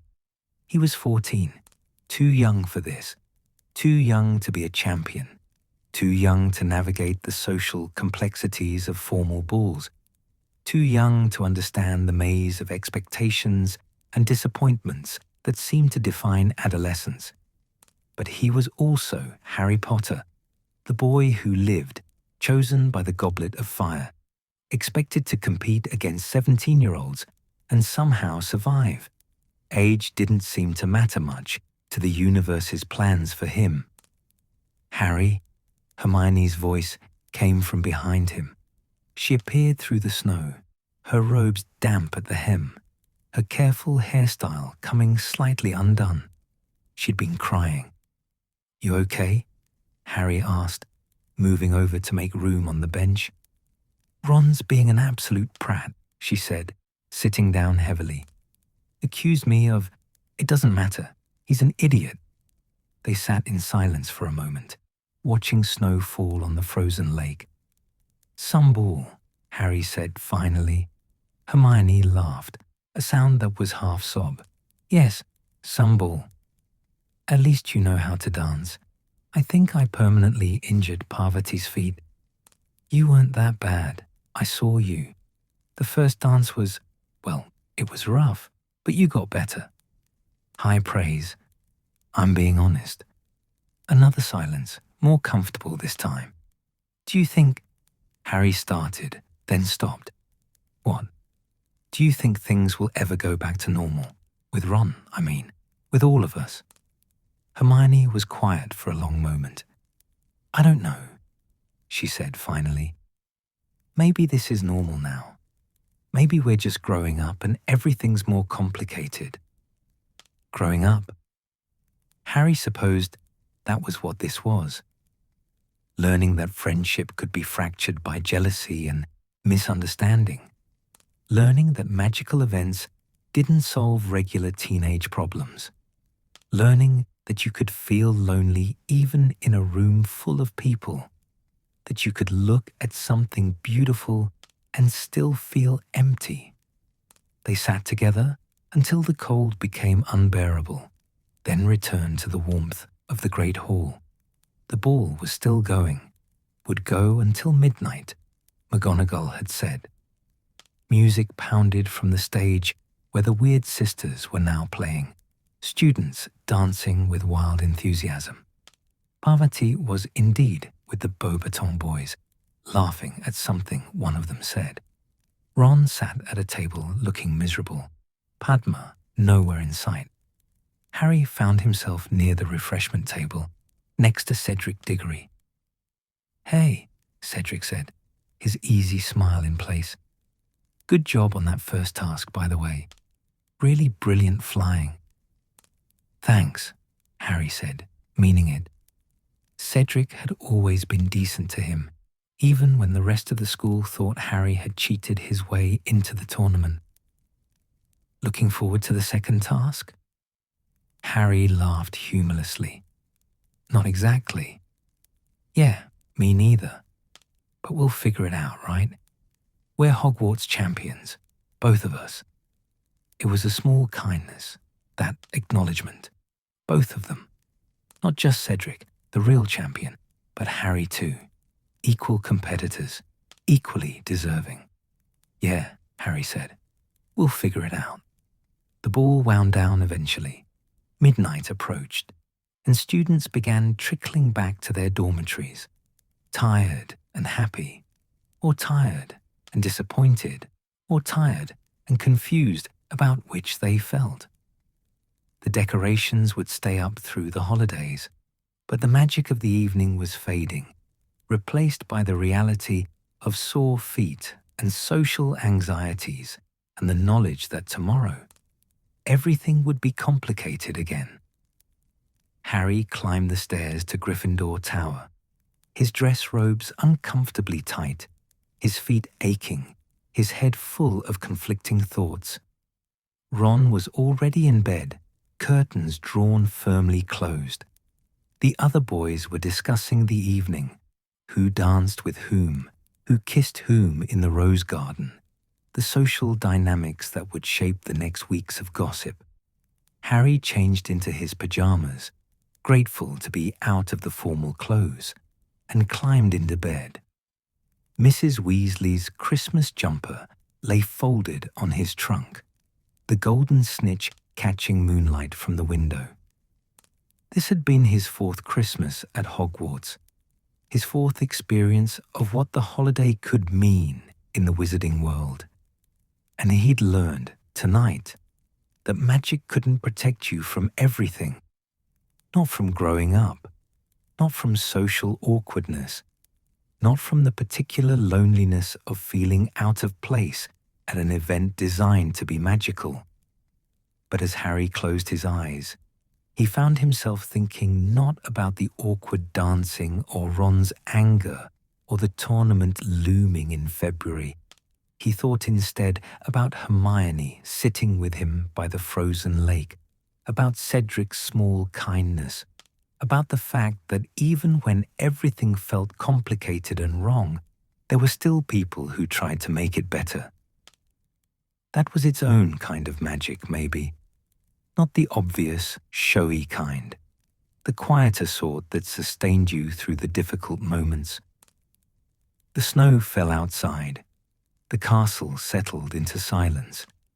And Harry, learning what it meant to grow up in both the wizarding and ordinary sense, finally slept. Christmas at number 12. Grimmauld Place felt like a contradiction. Warmth fighting against darkness, joy struggling to bloom in soil that had never supported it. The house itself seemed to resist celebration, its walls holding generations of black family cruelty, its shadows deeper than ordinary shadows should be. Harry had spent the first part of the holidays at Hogwarts, but Professor McGonagall had arranged for him and the Weasleys to join the Order for Christmas itself. Something about maintaining morale and the importance of family during difficult times, though her pursed lips suggested she had concerns about what kind of morale a place like Grimmauld Place might actually maintain. The house at number 12 looked worse in winter. The street was already grim, narrow, dark, the kind of place people walked quickly past without looking too closely. But December made it worse. Frost clung to the grimy windows. The door looked even more forbidding than usual, its serpent door knocker glaring with tarnished malevolence. Snow that fell here turned grey quickly, absorbing the street's misery. Inside was marginally better, but only because of the Order's determined efforts. Mrs. Weasley had been cleaning for weeks, trying to scrub away decades of dark artifacts and darker memories. She'd wrestled the place into something approaching habitability, but the house fought back. Carpets remained dingy no matter how much she scrubbed. The walls held stains that wouldn't lift, and Mrs. Black's portrait still shrieked from behind its curtains, ready to spew hatred at anyone who disturbed her. But Mrs. Weasley was nothing if not stubborn.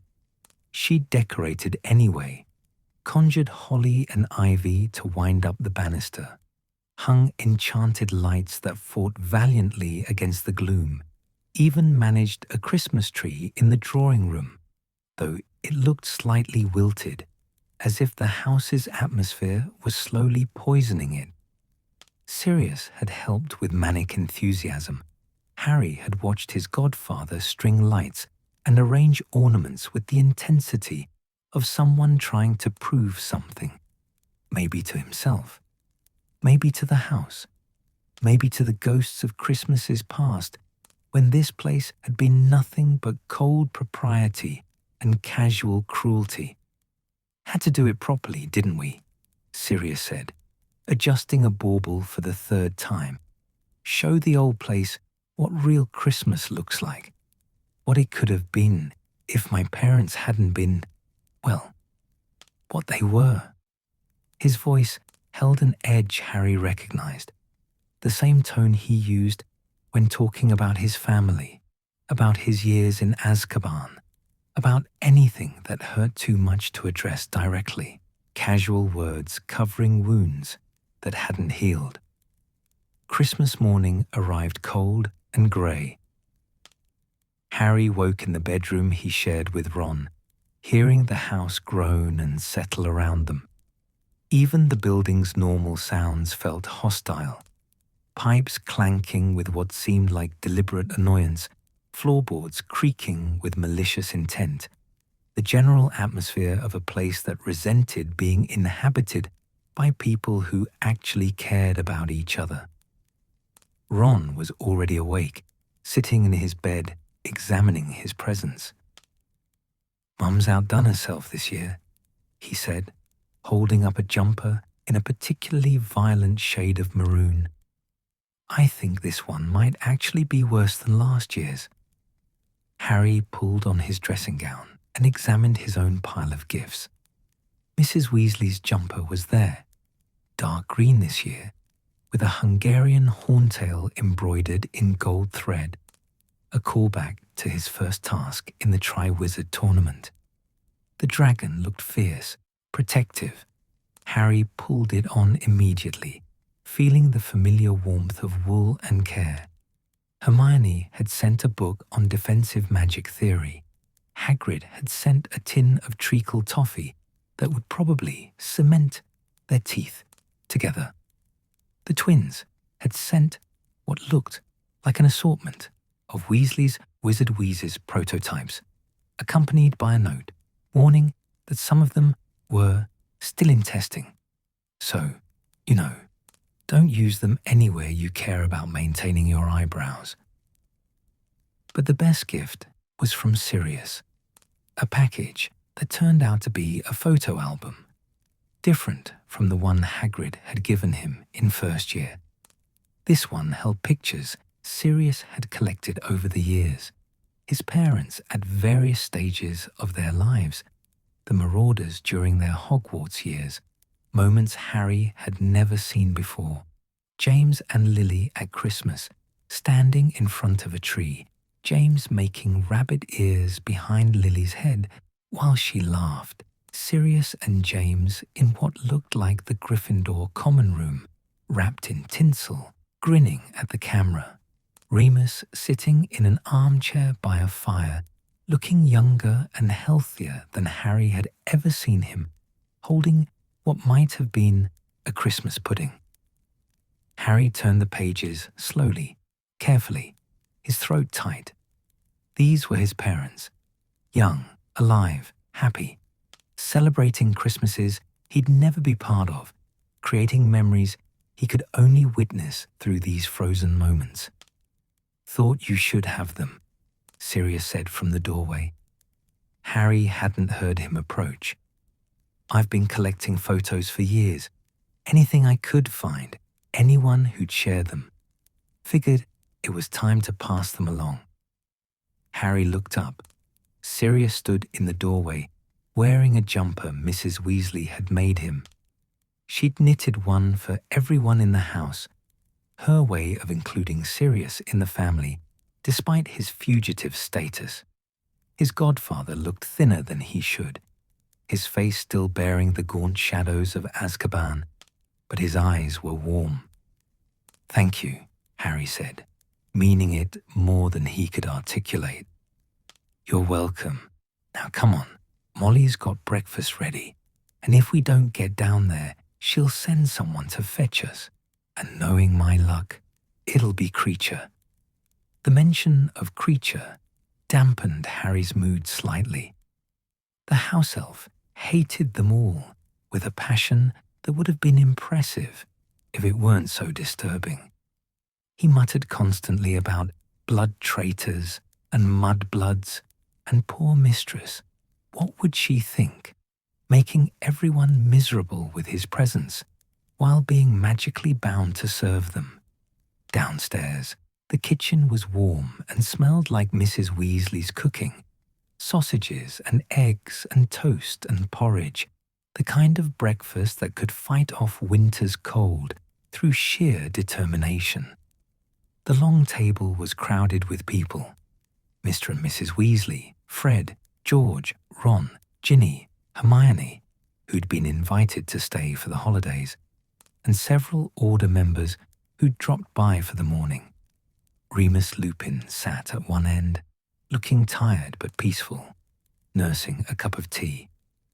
Mad-Eye Moody was there, his magical eye swiveling constantly despite it being Christmas morning. Tonks arrived in a burst of cold air and cheerful chaos, her hair bright pink for the occasion, snowflakes melting in it. "Watch her, Harry," she said, ruffling his hair as she passed. "Merry Christmas, nice jumper. Molly's been at it again, I see." "We all got them," Ginny said, gesturing at the table. Nearly everyone wore one of Mrs. Weasley's creations, various colours and sizes, initials prominent on each chest. Even Lupin had one, soft grey with an R in silver. "She's marking her territory," Fred said wisely. "Claiming us all as her children," George agreed. "We're a jumper family now. There's no escape." Mrs. Weasley swatted at them with her wand, but she was smiling. "I just thought it would be nice having something to tie us all together, given everything." The everything hung unspoken in the air. Voldemort's return, the Ministry's denial, the Order reforming to fight a war most of the wizarding world refused to acknowledge.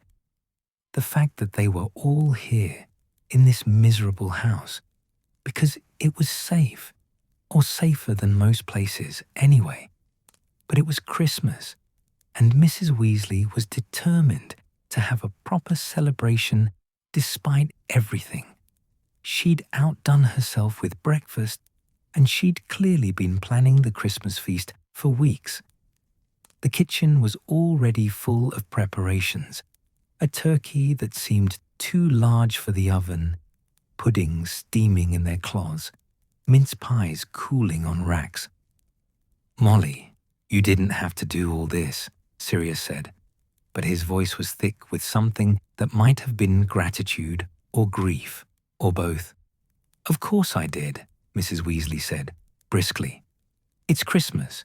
We do things properly at Christmas." After breakfast, they gathered in the drawing room, the only room large enough to hold everyone comfortably. The Christmas tree stood in the corner, its enchanted lights twinkling bravely against the room's natural gloom. Presents were distributed, the twins, causing minor chaos by accidentally swapping several gift tags. Harry received more jumpers. Apparently, everyone had decided he needed building up. Several books and a set of protective amulets from Mad-Eye that were probably illegal in most countries. Hermione got books naturally and some exotic quills. Ron received chess pieces that insulted each other creatively and a new set of Chudley Canon's posters. Sirius opened his gifts with the careful attention of someone unused to receiving them. Mrs. Weasley had given him a jumper, which he was already wearing, and a tin of his favourite biscuits. Remus had given him a book about famous wizard motorcycles that made Sirius laugh so hard he nearly choked. The twins had given him a prototype extendable ear for keeping tabs on order meetings you're not invited to. "I'm hosting the order meetings," Sirius pointed out. "Exactly. Now you can spy on your own meetings." Very meta. Watching Sirius open gifts, watching him smile and joke and exist in a space that was almost normal, it hurt in a strange way, because this was what he'd been denied for 12 years. Azkaban had stolen his entire adult life, and now he was here, in his childhood home that he'd hated, surrounded by people, but still fundamentally trapped. Harry caught his godfather's eye once, and something passed between them. Understanding, maybe. They were both trapped in different ways. Sirius by the Ministry's false accusations and the house's walls, Harry by his fame and Voldemort's attention and expectations he'd never asked for. The day passed in waves of activity. Mrs. Weasley enlisted help with Christmas dinner preparations, which mostly involved people trying to help and her shooing them away with increasing exasperation. The twins tested some of their new products on each other, resulting in Fred temporarily developing a parrot beak and George's ears growing to twice their normal size. Tonks entertained them by changing her appearance constantly, cycling through different hair colors, adjusting her nose and ears, even transforming her entire face to mimic various order members until Mad-Eye told her to stop before she gave someone a heart attack. In the afternoon, Harry found himself alone with Sirius in the drawing room. The others were scattered throughout the house, Mrs. Weasley in the kitchen, Ron and Hermione in some debate about house elf rights, the twins probably causing trouble somewhere. "This is strange, isn't it?" Sirius said, staring at the Christmas tree. "Being here, celebrating in this house." "Did you never have good Christmases here?" Harry asked. "A few, when I was very young, before I understood what my parents really were. But mostly," he trailed off, then seemed to decide to continue. "Mostly Christmas was about propriety, proper decorations, proper presents, proper behavior. Everything had to reflect well on the noble and most ancient House of Black." He said the title with bitter mockery. "Regulus, and I would sit at dinner in our best robes, not allowed to speak unless spoken to, while my parents talked about blood purity and dark magic, and which families were suitable for us to associate with. My mother would inspect our gifts to make sure we displayed appropriate gratitude. My father would lecture about upholding family honor." Sirius laughed, the sound hollow. "You know what I got for Christmas when I was 15? A lecture about consorting with blood traitors, your father mostly, and a very expensive watch that was supposed to remind me of my responsibilities to the family name. I threw the watch in the Thames 3 days later." Harry didn't know what to say. His Christmases at the Dursleys had been cold and lonely, but they'd been predictable. Sirius's Christmases had been full of people, and still fundamentally empty, warmth withheld behind walls of expectation and conditional love. "This is better," Harry offered. "This Christmas, I mean, even with everything else." Sirius looked at him, and his expression softened. Yeah, it is. Having you here, having everyone here, it makes this house feel different, like maybe it can hold something good for once." "You remind me of James," Sirius said suddenly. "The way you look at things, the way you stand. But you've got Lily's heart. James would have hexed someone by now for looking at him wrong. You just endure, like she did." The words settled over Harry like a weight and a gift simultaneously. He'd spent so long trying to understand his parents through scattered memories and other people's stories. Every piece of information felt precious, even when it hurt. Dinner that evening was crowded and loud and chaotic in the best possible way. The kitchen table had been extended with magic to accommodate everyone, and Mrs. Weasley's feast covered every available surface. Turkey and roast potatoes and parsnips and Brussels sprouts and stuffing and cranberry sauce and more. An abundance that felt defiant against the house's natural misery. They pulled crackers that produced real bangs and clouds of colored smoke. The twins' crackers also produced some unexpected results. Fred ended up with a live ferret in his lab.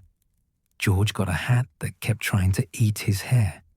And Tonks's cracker released a shower of butterflies that took hours to catch. Mad Eye's magical eye kept swiveling even during dinner, checking corners and scanning for threats. But even he seemed to relax slightly, helping himself to seconds of everything and engaging in a spirited debate with Mr. Weasley about Muggle security systems. Remus was quieter, but his quietness felt peaceful rather than sad. He caught Harry watching once and smiled, raising his glass slightly in a private toast. To what? Harry wasn't sure. Survival, maybe. Or just to being here, being alive, being together despite everything trying to pull them apart. After dinner, while Mrs. Weasley served Christmas pudding that had been set on fire with a casual flick of her wand, Sirius stood. "I want to make a toast," he said, his voice cutting through the conversation. Everyone quieted, turning toward him. "This house," he gestured at the dingy walls, the dark corners, "has never known real Christmas. My family held celebrations here, but they were cold things. Performances, not joy. I spent 12 Christmases in Azkaban, thinking I'd never have another chance at getting it right." His eyes found Harry. "But you're all here now, making noise and mess and actual happiness in this miserable place. You're changing it just by being here. Especially you, Harry. Having you here, my godson, celebrating Christmas in a house that tried very hard to make sure people like your parents never existed. That's the best gift I could have asked for." His voice cracked slightly on the last words. Mrs. Weasley dabbed at her eyes with her apron. Even Mad Eye looked suspiciously misty, though he'd probably curse anyone who mentioned it. "So here's to all of you," Sirius continued, raising his glass. "To family, chosen, not given, to fighting the good fight, to making light in dark places, to Christmas actually meaning something." "To Christmas," everyone echoed, glasses raised. They drank, and the moment passed into more chaos. The twins starting a game that involved guessing what was in various unlabeled containers. Tonks teaching Ginny how to change her hair color, unsuccessfully. Ron and Hermione's house elf debate, reigniting with renewed passion. Harry sat back, full of food and warmth, and the strange bittersweet knowledge that this was both wonderful and temporary. Outside these walls, Voldemort was rebuilding his power. The Ministry was denying everything. A war was coming that most people refused to see. But in here, in this house that had held so much darkness, Mrs. Weasley's lights twinkled against the gloom. The smell of Christmas dinner fought against the mustiness of generations. People who'd chosen each other despite having no obligation to do so gathered around a table, making noise and mess and actual happiness. Later that night, Harry stood at the window of his bedroom, looking out at Grimmauld Place's miserable street. Snow fell softly, turning everything white for a few hours before London's grime would reclaim it.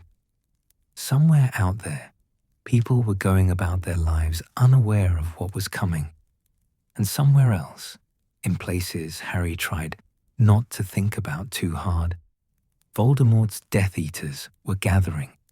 But here, in this moment, Harry was full and warm and surrounded by people who loved him. Sirius was downstairs, probably helping Mrs. Weasley clean up, making jokes about having to do housework in his own house.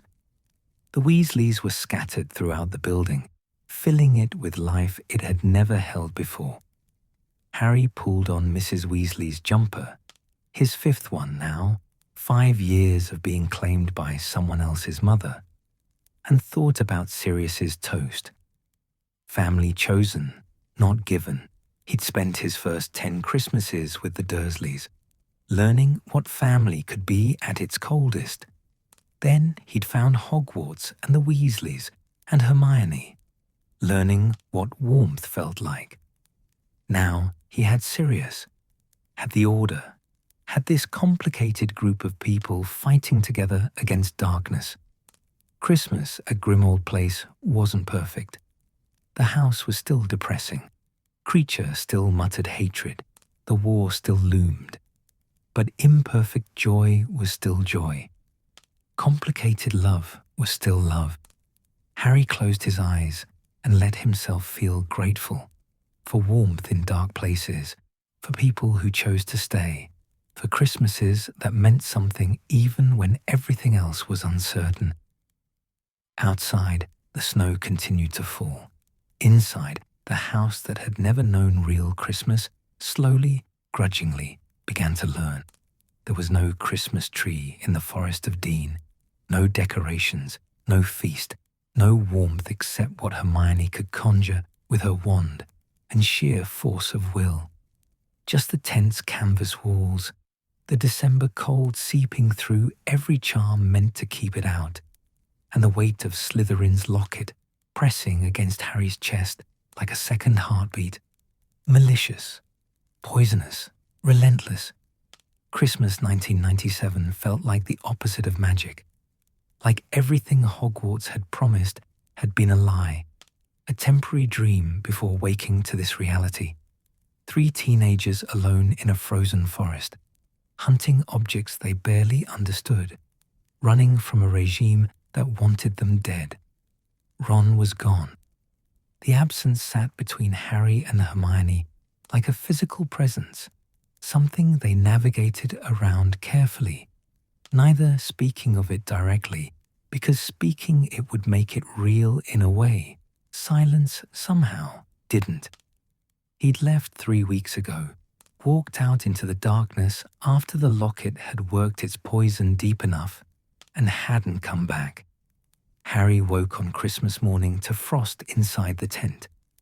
Actual frost, crystalline patterns spreading across the canvas despite Hermione's warming charms. His breath fogged the air. His fingers ached with cold even inside his sleeping bag. Outside, he could hear wind moving through bare branches, snow falling with a soft whisper that meant it had been falling for hours and would continue for hours more. He lay still for a moment, staring at the tent ceiling, and tried to remember what Christmas mornings used to feel like. Waking in Gryffindor Tower to Ron's snoring and the smell of breakfast cooking in the great hall. Mrs. Weasley's jumpers, each one a promise that someone cared enough to count stitches for him. Presents piled under a tree, evidence that people had been thinking of him when he wasn't there.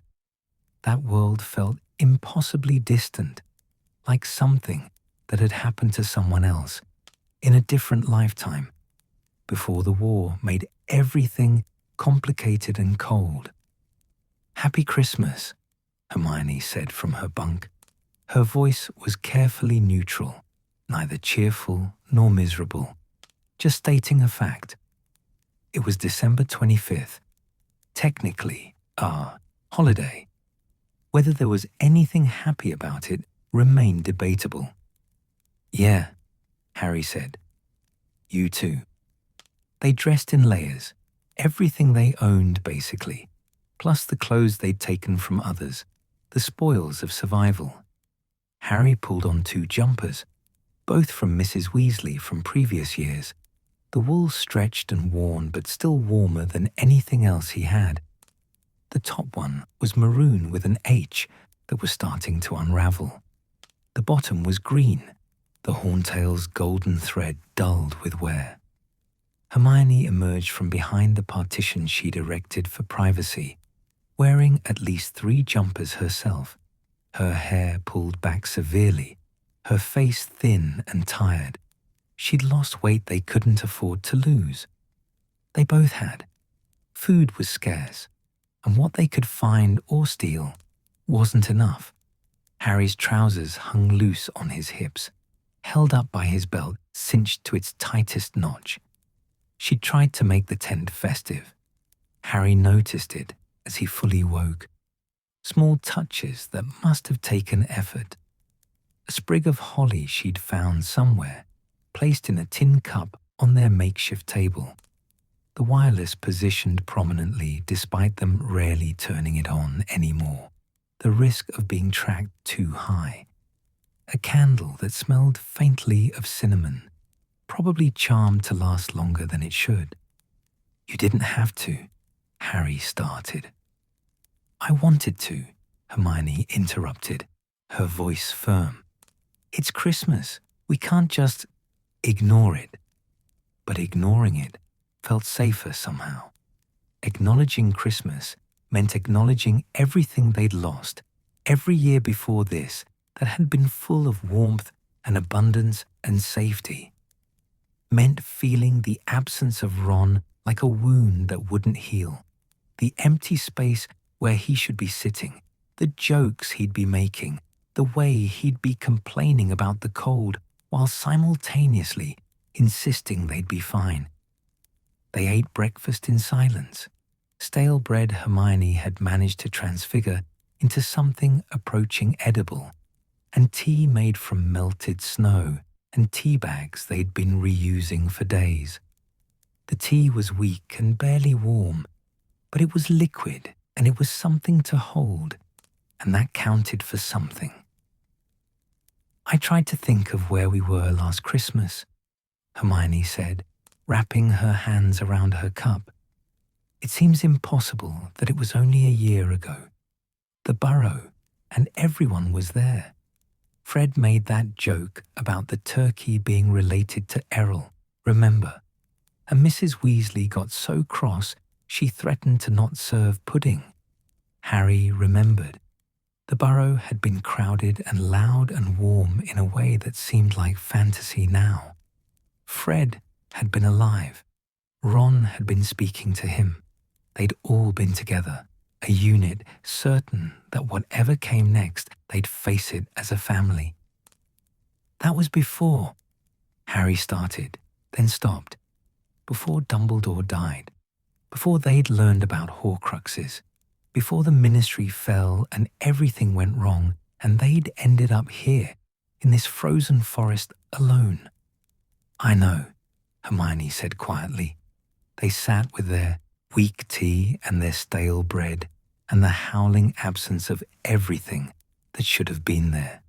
No presents, no feast, no laughter or warmth or the sense that Christmas was a refuge from the darkness.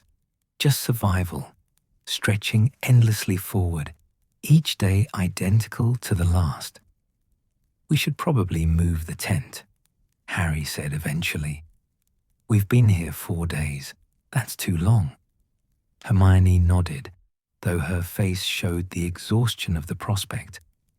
Packing the tent, walking through snow to find another temporary shelter, setting everything up again, only to repeat the process in a few days. It was necessary. Staying still meant getting caught, but the necessity didn't make it less exhausting. "After breakfast," she said, "let's just finish breakfast first."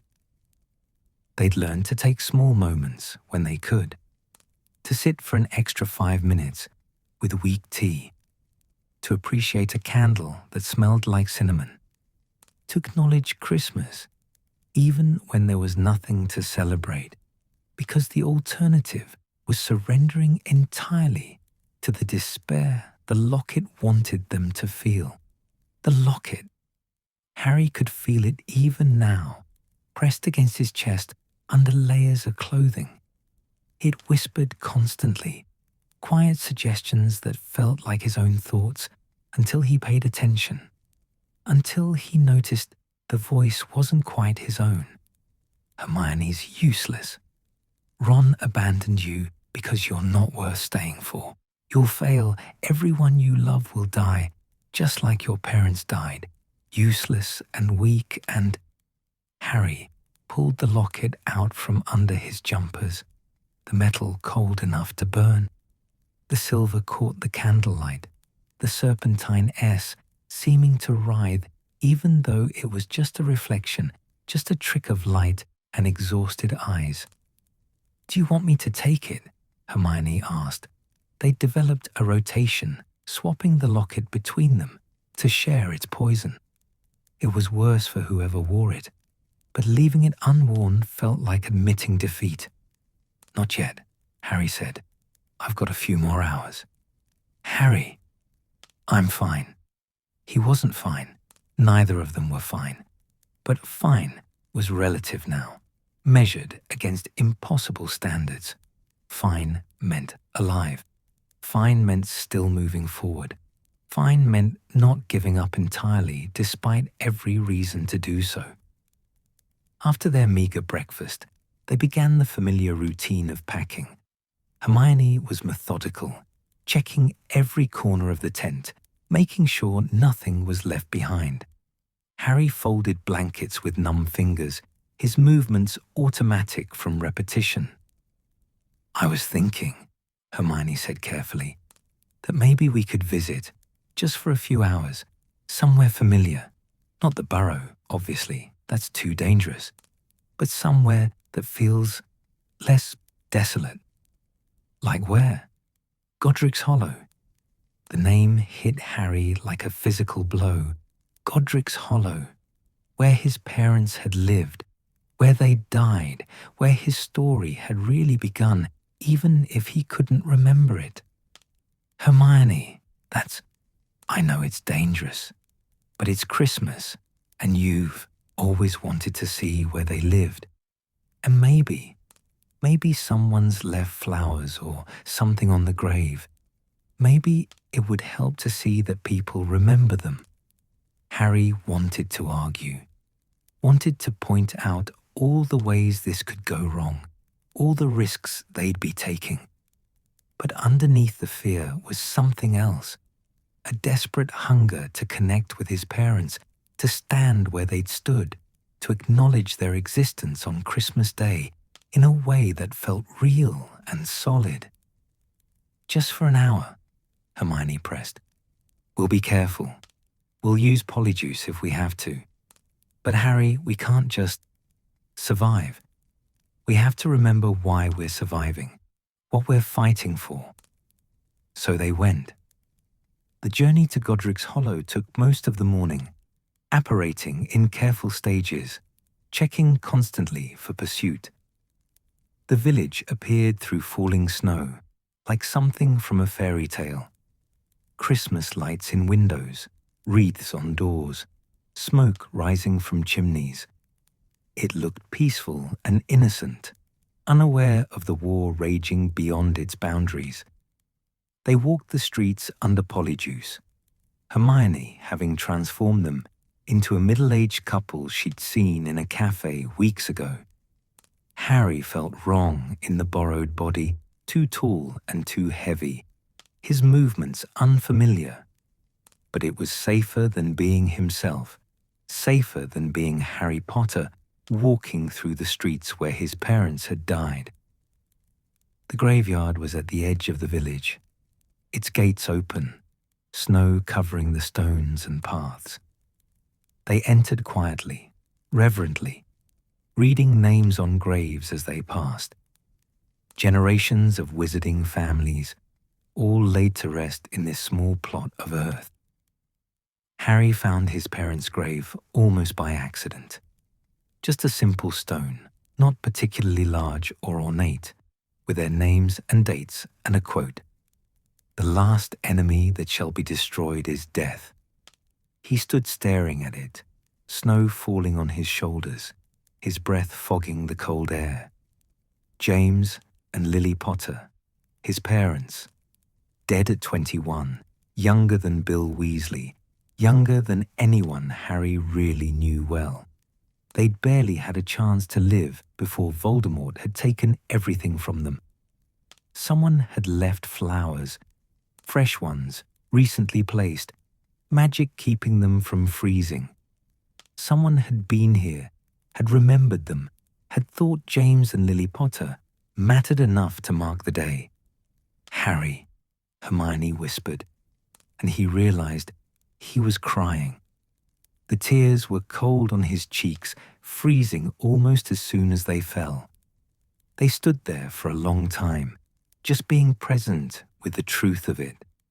His parents had lived, had loved each other, had created a home in this village, had probably walked these streets holding hands, had maybe celebrated Christmas here, thinking they had decades ahead of them.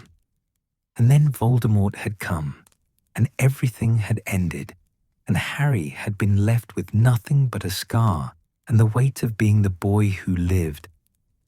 "I'm sorry," Harry said to the stone, to his parents, to the empty air. "I'm sorry I don't remember you.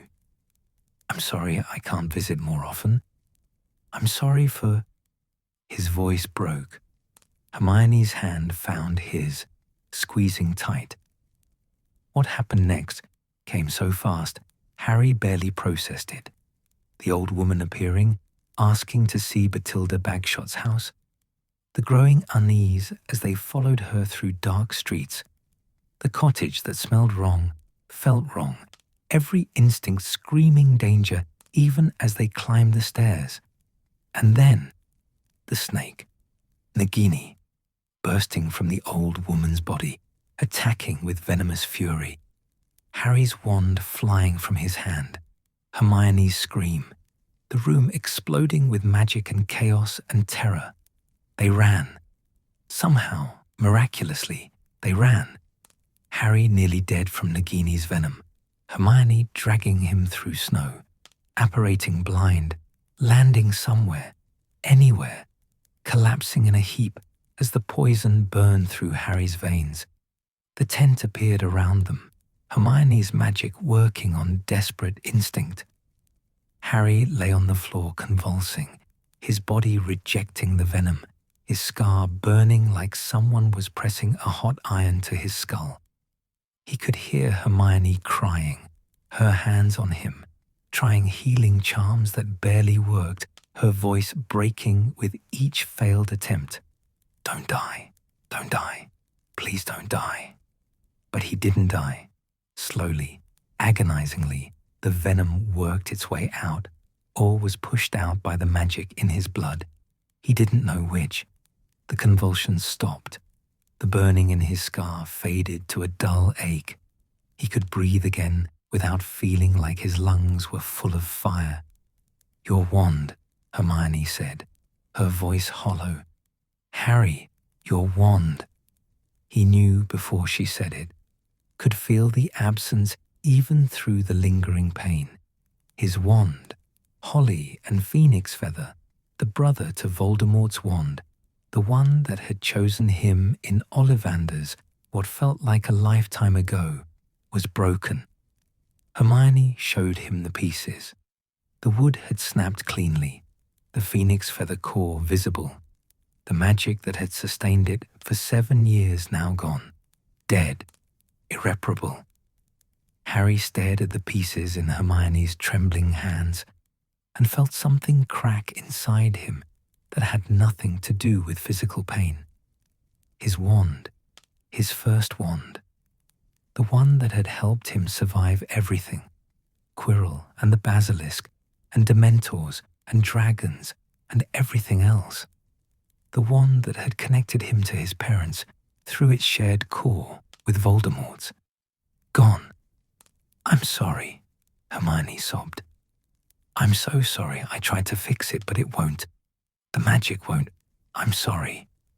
"Not your fault," Harry managed, though his voice came out wrong, distant. "You saved my life. But your wand doesn't matter. I'm alive. That's what matters." But it did matter. It mattered terribly. Another piece of his identity gone. Another connection to his past severed. He had no wand now. No way to defend himself properly. No. Harry stopped the spiral of thoughts with effort. They were alive. They'd escaped. Voldemort hadn't caught them. Despite coming so close, Harry could feel the echo of his presence, like a shadow on his soul. That night, Christmas night, they sat in the tent in silence. Hermione had done what she could for Harry's injuries, though he still felt weak, hollowed out. The locket sat on the table between them, malevolent and patient, waiting for the next opportunity to whisper its poison. "Some Christmas," Harry said eventually. Hermione laughed, a sound that was half sob. "Yes, some Christmas. Next year will be better." "Will there be a next year?" "Has to be. We haven't found all the Horcruxes yet.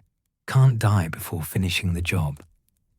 It was meant to be a joke, but it came out flat, exhausted.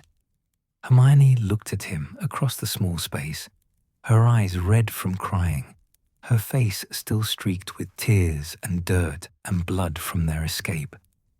"I'm glad you're alive," she said fiercely. "I know everything is awful and your wand is broken and Ron's gone and we're freezing and starving and hunted. But I'm glad you're alive, Harry. I'm glad we're both still here." "Me too," Harry said, and meant it despite everything. They'd started this Christmas in a frozen forest with nothing but survival and determination. They were ending it in a different frozen forest, wounded and wandless and more alone than ever. By every measurable standard, the day had been a disaster. But they were alive. They hadn't given up. They'd visited his parents' grave. He'd stood where they'd stood, had seen proof that someone still remembered them, still honored them. That meant something, even if he couldn't articulate what. Harry pulled Mrs. Weasley's jumper tighter around himself. The maroon one, the H coming loose, the wool thin from years of wear. He remembered the Christmas she'd first given him one. Remembered how it had felt to receive something made just for him. Proof that someone cared. Mrs. Weasley didn't know where they were. Might think they were dead. The entire wizarding world was hunting them, and here they sat in a tent in a forest with nothing but determination and each other. But the jumper still held warmth, still meant something, still connected him to a world where Christmas was more than survival, where people gathered and laughed and made things for each other, because love demanded expression. "We should sleep," Hermione said. "Tomorrow we need to move again. Find somewhere safer." "Is anywhere safer?" "Safer than here, where we almost died today." Probably. They settled into their bunks, the tense enchantments providing minimal warmth against the December cold. Outside, snow continued to fall. Somewhere in the distance, wolves howled.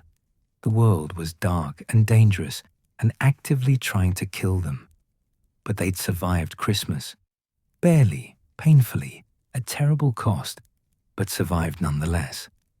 Harry closed his eyes, exhaustion pulling him under, and let himself remember, just for a moment, what Christmas used to mean. Warmth and laughter and belonging.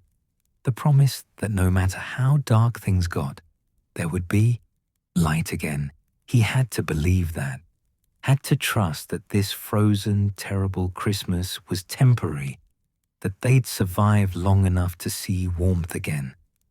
Had to hope that next year, if they lived to see next year, Christmas would mean something other than endurance. The last thing he heard before sleep claimed him was Hermione's quiet voice. "Happy Christmas, Harry. Happy Christmas, Hermione."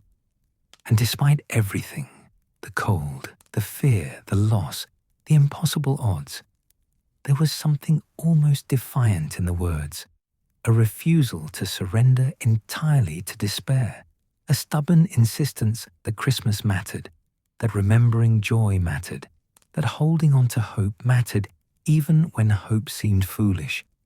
They'd survive this. Somehow, they had to. The snow fell, the darkness pressed close, and two teenagers, alone in a forest, chose to believe in morning.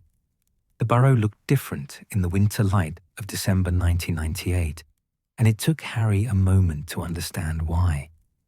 The house itself was the same, still lopsided, still held together by magic and stubbornness, still looking like it might collapse at any moment, but never actually doing so. But there was something in the air around it now, something both lighter and heavier than before. Scars. That's what it was. The burrow bore scars from the war, a section of roof that had been rebuilt, boards that were newer than others, windows that didn't quite match. The garden showed signs of recent repair. Even the ghoul in the attic was quieter than Harry remembered, its banging subdued, as if even it understood something fundamental had changed. But there were also decorations, lights strung with determined cheer, a wreath on the door, smoke rising from the chimney carrying the smell of Mrs. Weasley's cooking. The burrow was wounded but alive, standing as proof that some things survived even when the cost was terrible. Harry stood at the gate with Ginny beside him, both of them hesitant despite having been invited, insisted upon, really. Mrs. Weasley brooking no argument about where they'd spend Christmas. It was their first Christmas after the war, their first Christmas after Voldemort's defeat at the Battle of Hogwarts 7 months ago, their first Christmas after everything had changed in ways that couldn't be unchanged. "Ready?" Ginny asked, her hand finding his. Harry squeezed her fingers.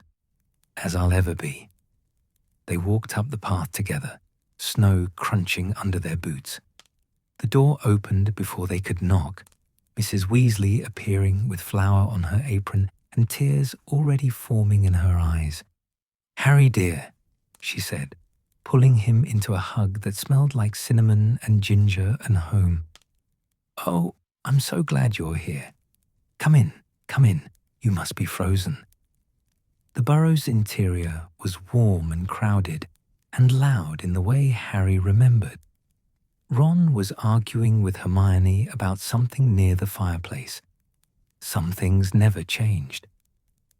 George sat at the kitchen table, helping his father with what looked like a muggle toaster.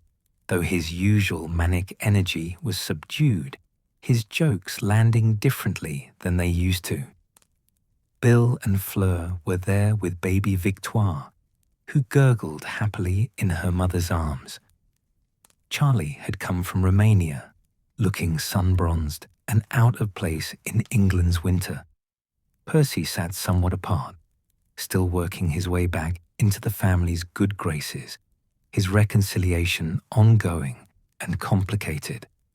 And there was an absence, a chair that should have held someone but didn't, a laugh that should have filled the spaces but couldn't anymore. Fred. His death hung over the gathering like snow that wouldn't melt, present, acknowledged, impossible to ignore. Mrs. Weasley had set his place at the table anyway, her empty chair with a plate and glass, because pretending he'd never existed hurt worse than honoring his absence. "Harry," Ron called, extricating himself from his debate with Hermione. "About time you got here. Hermione's been going on about house elf rights again, and I need backup." "You need education," Hermione corrected, but she was smiling. "Hi, Harry." They embraced, the three of them falling into familiar formation. The Golden Trio, newspapers had called them. The ones who'd destroyed Horcruxes and brought down Voldemort, and survived when so many others hadn't. Harry still didn't know how to reconcile that version of events, the heroic narrative everyone wanted to believe, with the reality of what they'd actually experienced, the fur and cold and desperation and luck that had been as much a part of their success as any skill or bravery. "Andromeda's coming later," Mrs. Weasley said, bustling around the kitchen with the determined energy of someone using activity to hold grief at bay. "With Teddy. She wasn't sure at first, but I insisted. Christmas should be with family." Teddy, Harry's godson. Orphaned the same way Harry had been, by the same war, by parents who'd loved him enough to fight and die for a better world. The weight of being Teddy's godfather still felt immense. Harry was only 18, barely knew how to take care of himself, let alone guide a child through a life marked by loss. But he'd promised, had stood at Remus and Tonks's funeral and sworn he'd be there for their son, would make sure Teddy knew who his parents were, what they'd fought for, why their sacrifice mattered. The morning passed in controlled chaos. Mrs. Weasley had everyone helping with preparations. Charlie was on potato duty, Bill was wrestling the turkey, Percy was organizing the table with characteristic precision. George moved through it all like a ghost of his former self, making jokes that were almost funny, almost landing right. The absence of Fred's counter-jokes, making everything feel slightly off rhythm. Harry found himself at the sink with Ginny, washing dishes from the morning's baking. It was domestic and normal and strange. 6 months ago, he'd been hunting Horcruxes and fighting Death Eaters, and now he was doing dishes at the Burrow like an ordinary person with an ordinary life. "You okay?" Ginny asked quietly, her shoulder touching his. "Yeah," Harry said. Then, more honestly, "I don't know. It's weird being here, like I should still be fighting something. The fighting's over. I know. I just don't know how to." He gestured vaguely at the kitchen, the family, the normalcy of it all. "This." Ginny was quiet for a moment, her hands in the soapy water. "None of us do," she said finally. "We're all just pretending we know how to have Christmas again. Mum's been cooking for 3 days straight, because if she stops moving, she'll fall apart. George can't figure out how to be funny without Fred. Dad keeps trying to fix things that aren't broken. We're all just trying." Harry looked at her, really looked. Ginny had fought in the Battle of Hogwarts, had spent a year under the Carrows regime, had lost a brother and friends and any remaining illusions about the world being safe. She was 17, should have been worried about any witties and Quidditch and normal teenage things, but instead she carried scars that wouldn't show in any photograph. "We'll figure it out," Harry said, not sure if he believed it, but saying it anyway because hope had to start somewhere. "Yeah," Ginny agreed. "We will." Andromeda arrived mid-morning with Teddy bundled in so many layers. He looked spherical. The baby was 5 months old now, his hair shifting colors, currently a vibrant turquoise that suggested he'd inherited Tonks's metamorphmagus abilities. He reached for Harry the moment he saw him, and Harry took him carefully, still uncertain with infants, but trying. "He knows you," Andromeda said, her voice carrying the same exhaustion Harry saw in Mrs. Weasley's eyes, loss that went bone deep. Dora used to show him pictures, told him all about his godfather Harry. Harry held Teddy, feeling the weight of responsibility and love and grief all tangled together. This child would never know his parents, would grow up with photographs and stories, but no actual memories, the same way Harry had, would have to construct an understanding of who Remus and Tonks were from other people's accounts. But he'd have people who loved him, Andromeda and Harry and the extended family the Weasleys represented. He wouldn't be alone the way Harry had been alone.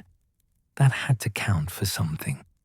Teddy grabbed Harry's nose with one chubby fist and laughed, his hair shifting to match Harry's messy black.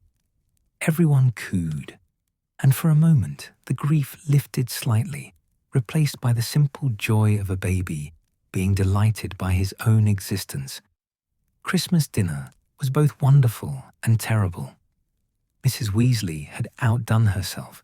Turkey and ham and roast potatoes and parsnips and Brussels sprouts and stuffing and cranberry sauce and more.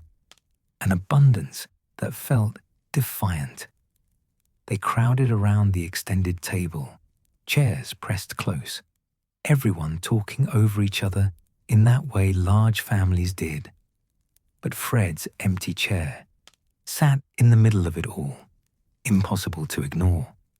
George sat beside it, occasionally turning as if to make a joke to his twin, before remembering, the motion becoming a flinch, his face closing down. Mr. Weasley stood to say, "Grace," his voice steady, despite the emotion Harry could see in his face. "We're grateful to be together," he said, "grateful for those at this table, grateful for—" His voice caught. "For those who can't be here but who will never forget. Fred, Remus, Tonks, Colin Creevey, Lavender Brown, all of them. We carry them with us. To those we've lost," everyone murmured, raising their glasses. Even Teddy, who couldn't understand but seemed to sense the moment's importance, was quiet in Andromeda's arms. They ate with the particular intensity of people who'd recently learned that being alive and together wasn't guaranteed.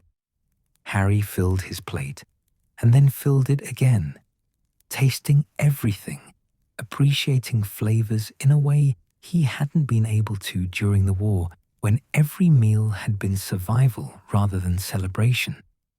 Ron ate enough for 3 people, his appetite apparently indestructible.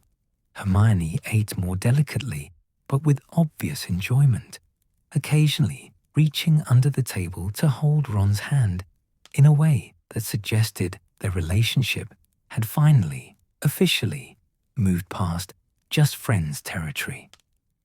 Bill and Fleur fed each other bites of food while Victoire slept in a charmed bassinet. Charlie told stories about dragons that made everyone laugh. Percy made a joke that was actually funny, and everyone's surprised delight seemed to heal something in him. George was quieter, but halfway through dinner, he raised his glass and said, "Fred would have put dung bombs in the Christmas pudding." The table went silent for a moment. Then George continued, would have timed it perfectly so they'd go off right when Mum was serving it. She'd have been furious. Probably would have banned him from Christmas next year, except she'd never actually do it because his voice cracked, because Fred always made things better, even when he made them worse first.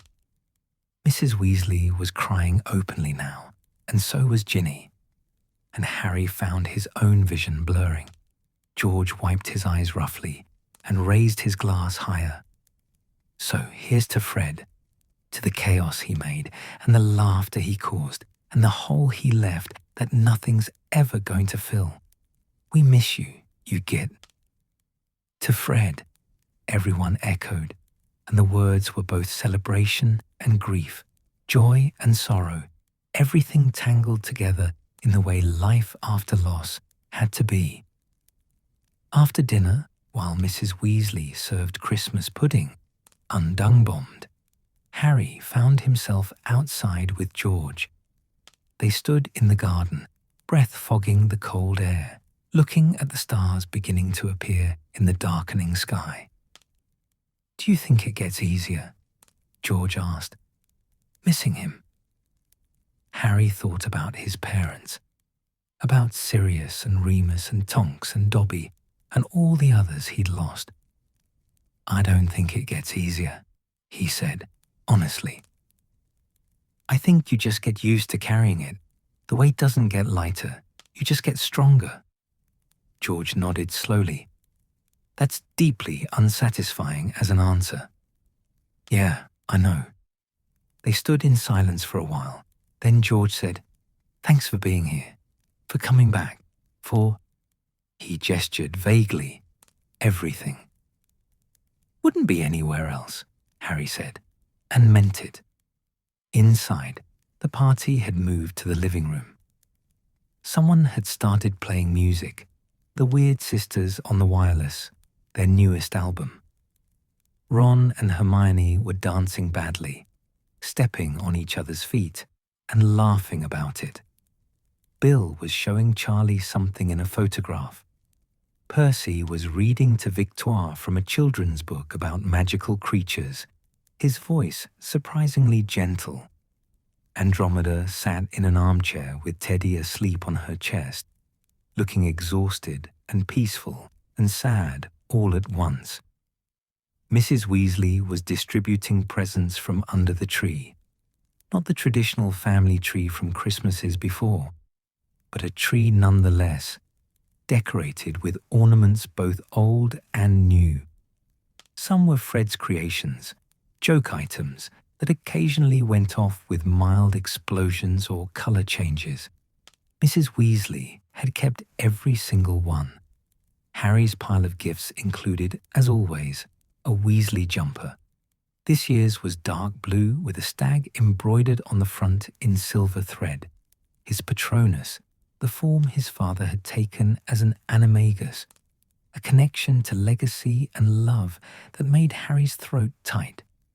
He pulled it on immediately, feeling the familiar warmth of Mrs. Weasley's magic and care. She'd made one for everyone, even Andromeda and Teddy, including them in the family without hesitation, because that's what Mrs. Weasley did. She gathered people and claimed them and knitted them jumpers until they had no choice but to accept they were loved. There were other gifts too. From Hermione, a book about advanced defensive magic theory with a note about staying sharp even in peacetime. From Ron, a set of aura training materials with a scrawled message.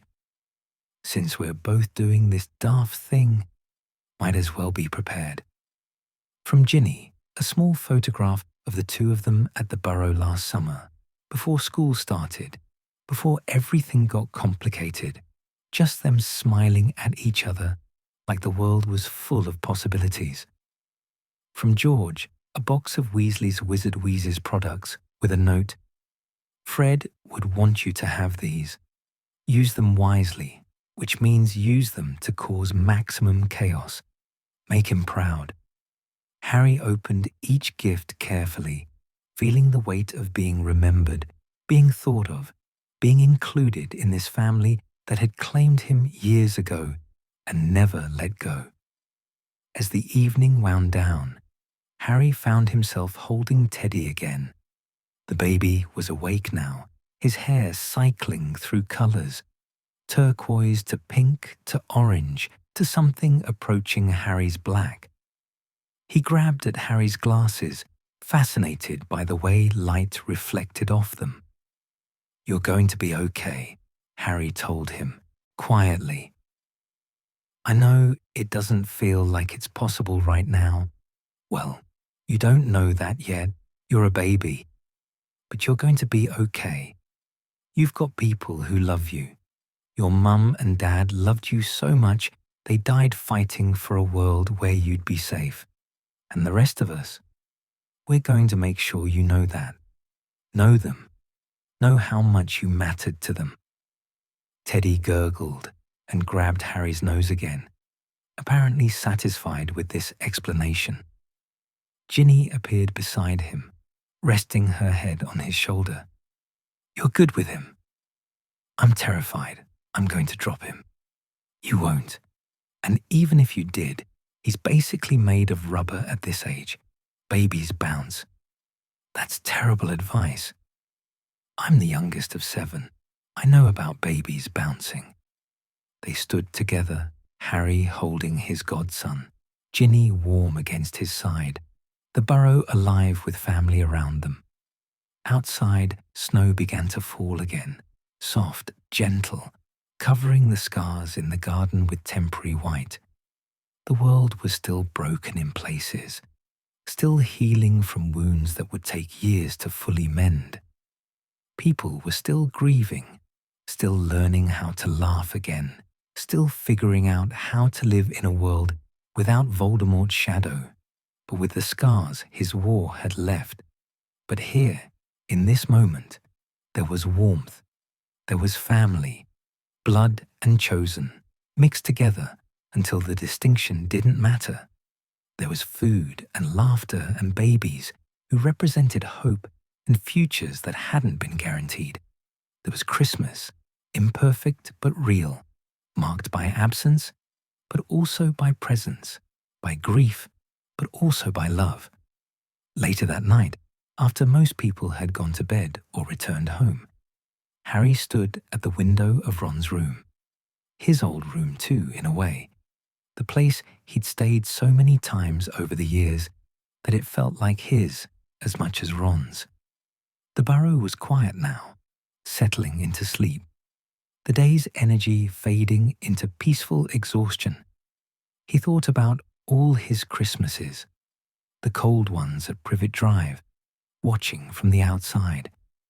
His first at Hogwarts, discovering what magic and belonging felt like. The darker ones, Chamber of Secrets, Sirius's escape, the Yule Ball's complicated emotions. Grimmauld Place with its determined cheer, fighting against generational darkness. The frozen horror of the Horcrux hunt. Survival replacing celebration. And now, this. Wounded but healing. Grieving but grateful. Missing people who should have been there, but appreciating those who were. Harry pulled Mrs. Weasley's jumper tighter, his 7th one. 7 years of being claimed by this family. 7 Christmases of understanding what home could mean. The stag on the front caught moonlight from the window, silver thread gleaming.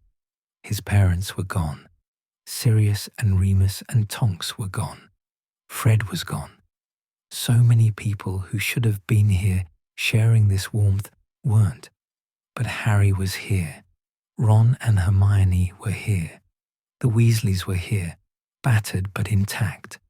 Teddy was here, sleeping peacefully, downstairs, surrounded by people who'd make sure he knew he was loved. They'd survived. Against impossible odds, despite terrible costs, they'd survived.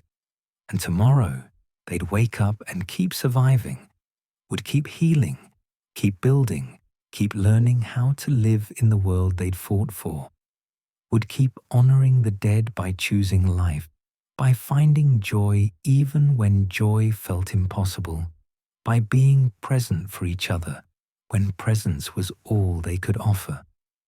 Harry closed his eyes and let himself feel it all, the grief and gratitude, the pain and peace, the absence and presence, all of it together, tangled and complicated and real.